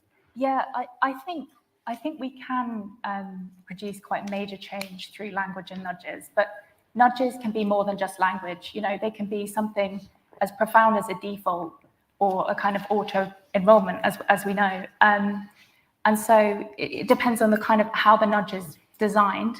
But in the case of sort of pension-wise guidance, if we had such a strong nudge as to sort of default people into pension-wise guidance, I'm sure we'd see a much more sort of dramatic increase in the take-up. You know, I know there would be lots of other sort of practical implications of that, but yeah, it would still be sort of applying behavioral science and seeing a much greater sort of take-up. I think you're always sort of trying to balance feasibility and practicality with the impact that you expect to see when applying sort of nudges to this stuff. Yeah, no, that makes total sense. And Priya, I mean, I think you saw very much in the same way as Ellie, this sense that people, to some extent, already made their mind up, or people had a maybe misguided sense of their own level of sort of knowledge and understanding. But how do you think we intervene in a way that can help shake people out of that without maybe putting them off? Because it can be pretty depressing seeing what your real situation Yeah, is. So obviously our project was about understanding the decisions that people made rather than making a judgment on whether they'd made a good decision or not. But that being said, when we looked at our evidence and our data, it was obvious that we could see that there's some people may end up being very vulnerable or may not have, may have made a decision that could be very difficult to come back from. So there were a few things there. There was, I mentioned around being able to navigate across pension pots and of course the pensions dashboard and other dashboards that are already available by providers may make a difference with that when that's there. But also bringing together information, support, guidance, advice, all of that in one easier way to access across those different sources. That was also highlighted. Yeah, it's a difficult one. There was definitely, as I also mentioned, that there was a desire for information earlier on, which amongst that 50 to 55 group, and said if I'd been brought on that journey a little bit earlier and had those prompts and had that information, then perhaps it would be easier to get me to start thinking. Because a key theme that came out of our data was no one's really thinking about it until they come very, very close to retirement. So it's a key problem that's not easy to solve. No, indeed, no, and we certainly in the work we did, we saw it's not too late as being a really, really important message to the sort of group of people who haven't yet reached that stage. But equally, as we've seen and as the data show, it is increasingly difficult the further people are from that date to get them to act. So you're in a bit of a cleft stick there. I'm going to throw out to the audience for questions as well, so you're welcome to ask me one as well. Do we have any in the room, first of all? Darren, why don't you start? Thanks very much, and 3 great presentations. So I'm going to go back to a theme that we started the day on, which is engagement versus inertia. And we've obviously done a lot of work on the accumulation side of things in terms of changing defaults and all of that. I'm just really interested in the panel's views from the research that you've done, in the question of to what extent do people just want stuff done for them? Yeah. So fundamentally changing the default versus, the facilitation, the education, the guidance to guide them through their decisions. Because again, we've got that sort of juxtaposition of those interventions. And, we obviously know that the Minister, I'm looking at Pete now for some reason, I don't know why, is obviously keen on ideas like CDC, and, will we see, more interest in ideas like collective defined contribution, risk sharing, almost defaulting people into an income while giving them the option to use the freedom and choice that they've now got. So just interested in the panel's views on that. So I'm just going to summarise you, Darren, if I may. I think there were 2 questions there. The first one was we've moved to a position where we kind of do things for people on the way into the pension system. Should we be doing things for people sort of as they reach retirement and have to translate their savings into income? And then the second one was, will that mean that some sort of collective system like collective defined contribution will be a better sort of vehicle to help people not have to make their minds up? I know neither of you are pension specialists necessarily, but do either of you want to tackle that from either of those directions? I think there's more to be done to default people in the kind of decumulation space, as we have seen the success of in the accumulation space. But I definitely, I wouldn't kind of see it as either or necessarily. I think it's really important to have that freedom of choice, even if you are defaulting people's behaviour, and to ensure that the information is out there, so that they don't feel like you're taking decisions for them, and really important life decision as well. But I think, in the case of PensionWise, for example, there's lots you could do to default people into guidance. You're kind of getting a bit of both in that sense. You're getting a hybrid. Right. Darren, what you started off by saying, to what extent do people want stuff done for them? So I think what you were saying about inertia versus engagement, it seems that there's it was understood amongst the participants that it seems to be an abrupt thing where suddenly now I need to engage in this. And certainly amongst the lower income, less highly educated groups, that confidence, that understanding of this is, I mean, how am I supposed to make these decisions? I mean, how am I supposed to understand this landscape? And I've never got involved with it before. So I think there is scope for supporting people and maybe having stuff done for them. Yeah. And I'll just echo that as well. And a few years ago, before I moved into Nest Insight, I was involved with our investment team at Nest in some research that some of you may have seen that led to our introduction of the idea of a retirement blueprint, which is effectively to have a quasi-default solution for how you accumulate your money, even if you've got a relatively small pot, as many of our members will continue to do. But one crucial aspect of that, and it very much was rooted in that research, as well as our own sort of concern for making sure people didn't have the wrong outcomes, was to say the first period of your retirement, maybe 10 years, you talked about the active phase of retirement periods being something that people find it easy to focus on in the short term, but then may change their minds later about what they want next. During that phase, we felt it was very important that people could kind of pull out and make their own decisions. So again, I think I'd agree with Ellie that it may well be possible to offer people something which feels quite like a default as you move into it, but which still gives them a lot of decision-making power and a lot of control as they move forward. Any more questions? Yeah, Peter over here.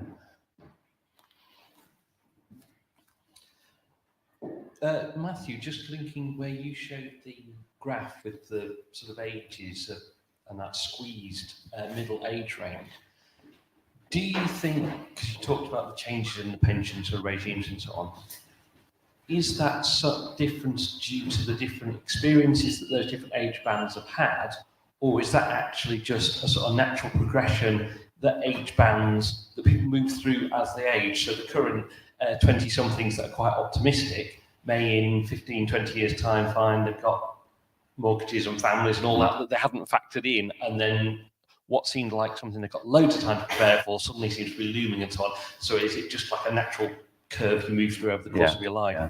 I mean, we can only speculate about that, particularly because we didn't have a baseline for sort of, in the previous pensions regime to see whether anything was different. But I think just to make another back reference to what we heard this morning, the other Ellie doing a presentation this morning talked about the fact that actually age is a significant driver of how people feel about whether or not they want to engage in their pensions, but it's only one, and actually other aspects of their financial and economic circumstances have very strong effects too. So one of the things we've been quite careful to do here is not be too rooted in the age group, but more think about the stage of life that people are at and whether aspects of that might be affecting the way that they think and feel. And there definitely is that sense of, it makes a difference whether the kids have flown the nest. It makes a difference whether you're in the middle of paying off a mortgage that there's a long way to pay off. We absolutely didn't go to enough depth in this study to be able to break that down and think about what was causing that. But my guess would be that what you're saying is right, and it's to do with the experiences that people are having at that stage in their life rather than necessarily at that calendar age. That's the thing that really affects that perception of being squeezed. Thanks. And I guess just on that, then there's some implications about those life stages changing where they fall chronologically. Just people, first-time buyers are getting older, new first-time parents are getting older, and so on. Well, I mean, not just changing chronologically, but sometimes changing fundamentally for different cohorts. So, I mean, we talked again in this morning's session about how for the younger generation today, a lot of them may well not reach the life stage where they paid off their mortgage and are moving on to another phase of life. So these things are constantly shifting, and I think you have to keep redoing this kind of research to understand that. Got a question over here. Carla. Oh yeah, and then we'll go online. Yeah, really fascinating presentations. In fact, my question probably bounces off of yours. A class of messages that could help engagement is popping into my head, and I think somebody must have tested this, about telling people that the systems have been changing. So, okay, we've had DB, we've had automatic enrolment, so that people recognise that what they intuit about what's going on might not be right. What they speak to, sort of taken with people, talk to their family, their friends, their colleagues. If those are participating in a different system, are we alerting people to the fact things have changed? If people participated in one system 20 years ago, are we telling them that actually we've changed state pension age, we've changed the state pension, I've been speaking as somebody who works on state pension reform. This is something that comes to mind. So yeah, I'm interested in whether it would be helpful to talk about that cohort effect and the changes that have been made by industry and government to help people to think more about decisions they've left. Do either of you want to pick up on that? Yeah, no, I mean, so what we did was as an enabling tool in our interviews that we were having is we had alerted all participants that there will be, we're going to be talking to them about the pots they have, their employment history, at least something that they might want to gather information, not necessarily to show us, but to aid recall. And then we had done timelines, and we worked through the timelines with them to kind of help them map it all out in their minds. And it was then through that exercise that they were realizing, oh, I have got a DB pot, and I've got that other DC pot I forgot about, and I did take that cash withdrawal, and I had mapped that out. And so that's the thing that sticks out in my mind in relation to what you were talking about. But that was through an encouragement to, and that was because they had actively opted in to participate in our research. That's a very specific type of people, but I'm not sure that everyone would do that and follow the exercise to understand, where they sit and how their situations can be different to their friends and their colleagues and their family members. Ellie? Yeah, I'm not sure of any research that's actually looked into this, but I think it'd be really interesting to kind of test different ways to tell people about the changes and about how to communicate the changes, especially as we know as kind of peer messengers are so important. And yeah, just how to kind of simplify that as much as possible. So yeah, I'm not aware of any research, but it'd be fantastic to do that in the future. Yeah, and I think as we also heard in Katie Miltman's talk, this idea of getting people involved in sort of peer discussions can be a really, really powerful tool. Michelle, do you want to fire us some off online questions, if that's the phrase? Sure. Yeah, there are a couple of questions from our online participants, one for Priya and one for Ellie. Sorry, Matthew. To Priya, did you find differences in how people use and view their pension pots based on the size of the pot? And the one for Ellie is, of those who declined to take up an appointment because they felt they knew enough, did you test that awareness and understanding? Do you want to give this? Yeah, okay. Did I find differences in it with participants who had different size pots? Yeah. Okay, it was more around how many pots they had and the collective value of their pot once they had followed that mapping exercise that I was just talking about, than it was around the size of the pots. Yeah. And those who declined an appointment, so we did do one interview with someone who declined an appointment, but it's not enough to kind of extrapolate from. But we didn't compare we've not done any sort of evaluation of the effectiveness of the guidance. So we're not kind of able to make those claims, unfortunately. But we'd be really interested in understanding a bit more why people decline appointments and the impact that has on them, and kind of comparing them to those that do receive an appointment and attend. I'm going to come to the room again in a moment, but if I can just be sneaky and ask another chair's question or introduce another topic. I'd be really interested to hear your views on this, both of you. One of the things that we really noticed in that previous research at Nest that I mentioned, where we were talking to people in the approach to retirement about what they'd like to get from their pot when they retire, was how much people seem to be experiencing exactly the same biases that sort of 25-year-olds are experiencing when we try to get them saving in the first place. In other words, this thing about people when they reach, say, 67, whatever their retirement age is, only really being able to focus on the active phase of retirement and not really being able to think towards their longer term needs is kind of classic example of short-term bias and short-termism. And they're very much kind of operating under conditions of uncertainty because they're going through this sort of massive life change that's like nothing that they've ever seen before. And there was also a lot of sort of preference for certainty. And there was also a lot of, we could see a lot of regret aversion really driving people. In other words, they didn't want to experience buyer's remorse if they went into, say, an annuity, and then they suddenly decided a few years down the road that was the wrong thing for them. So it's almost like a sort of laundry list of all the same behavioral biases. And so just interested to hear from each of you whether you saw similar things in your study, as well as what you've already mentioned about that short-term focus on the active phase of retirement, and whether you think this might mean we need to be intervening at sort of other stages and throughout people's retirement to really help make sure they're continuing to be able to focus on their needs at each stage. Yeah, I think it's a really interesting question. So in this study, the average age of the person in the study was 62, and the vast majority of people were calling about a specific decumulation option. And they were very much focused on that active stage of retirement, and they weren't really seeing it as a long-term source of income. So I think it's a really interesting point that we kind of, as far as possible, we need to investigate other touch points for later on in retirement, and ensuring that that messaging is really clear as to how to plan for that next stage of retirement, definitely. Yeah.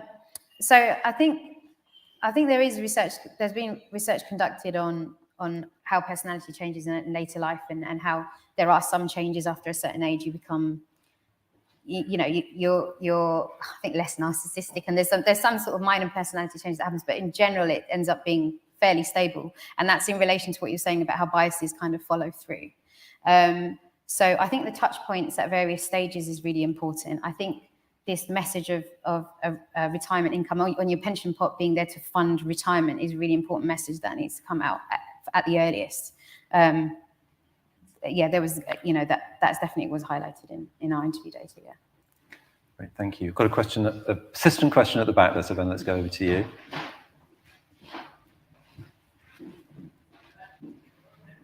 Thanks, Michelle. Ben Stafford from Just Group.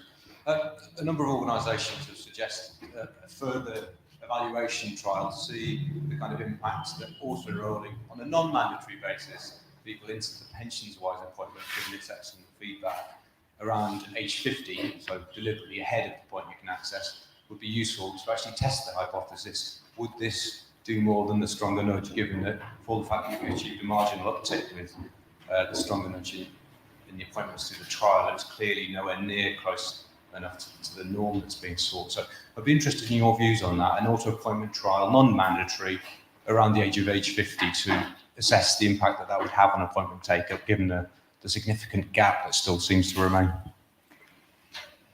Yeah, it's a really interesting concept, and I think we would see a huge impact, as we do in auto-enrollment of lots of different things and defaults in lots of different domains. I think there would still be a challenge in terms of the actual practical implications of that, and ensuring that PensionWise actually has the capacity, and capability to make sure that all of those appointments are still effective. And also, I think that people, even if they're auto-enrolled to book an appointment, they still need to really see the value of it and ensure that people actually attend and get the most out of it that they can. So I think it would be, we'd aim to supplement just the auto-enrollment with further information to make sure that people know what they're being enrolled into. Is that a question, Will, or is that trying to pick up? Because we've still got a few minutes to go. Excellent. I've seen research from other countries that suggests that people with lots of small pots are more likely to take them as cash, and people with a smaller number of large pots are more likely to take them as an income. I think, Priya, there was a bit of that. Yeah, we did find that in the study. Yeah. So just interested in your views on whether we would see very different decisions, whether there's any evidence you've seen that we would see very different decisions if people were encouraged to have consolidated their pots along the routes to retirement. I think so. I think we would. Yeah, in short, I think we would, and I think it would encourage people to. I think it's that whole thing about what is the holistic situation here. We were looking at household situations. We were talking, we're talking about adult children. What is our overall financial situation, and not just financial situation, but have you got an investment property? All of the whole thing together. So in terms of when you can see that bigger picture, it might be. I know it has been suggested that it might be easier to make more informed decisions. Yeah. Ellie, have you seen anything similar? The idea that a lot of small sums is less sort of meaningful and less sort of driver of planning than one very large pot? Not as far as I'm aware, no. But that is really interesting. Yeah, we've not looked into that.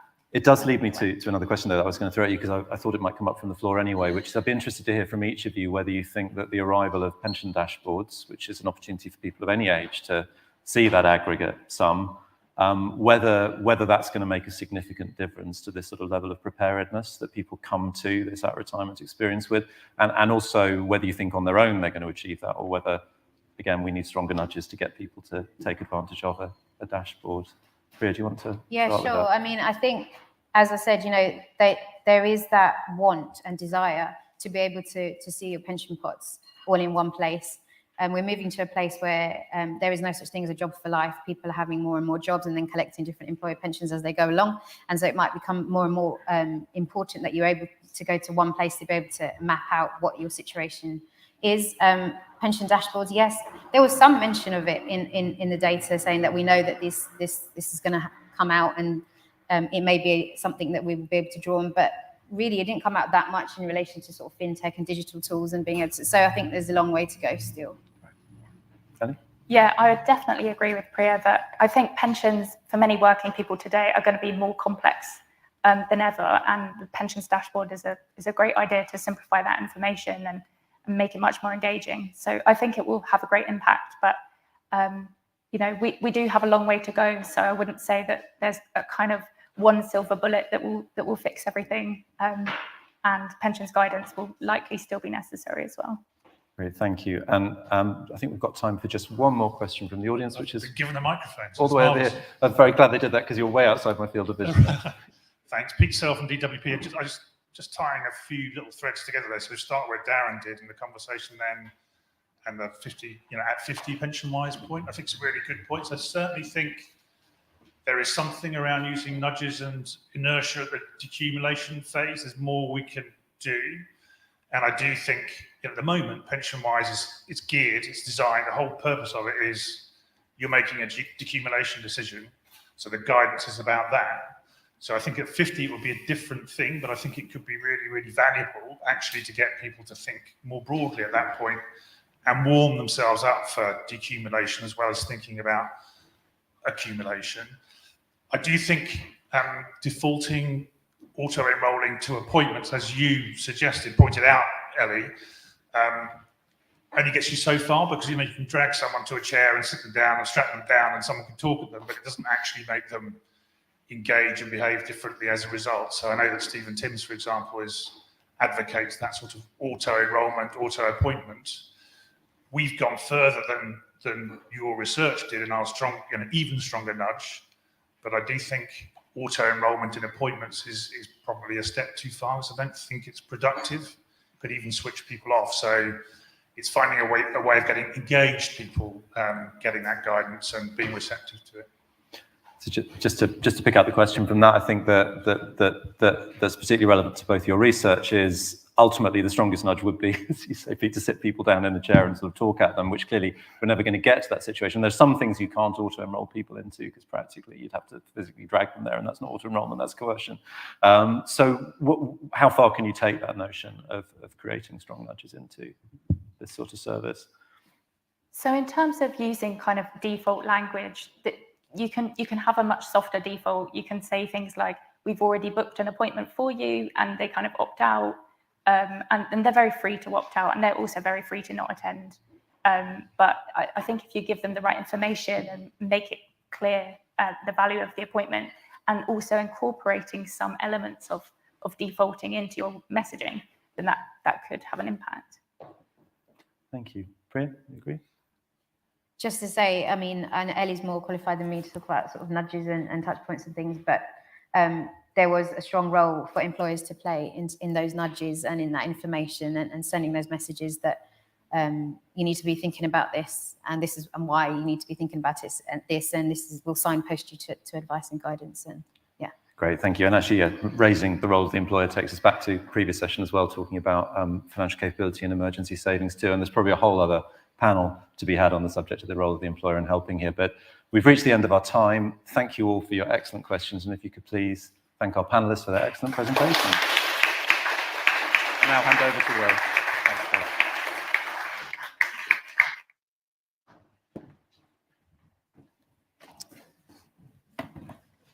Will. Okay, so another great panel. Thank you, thank you to the panelists for that.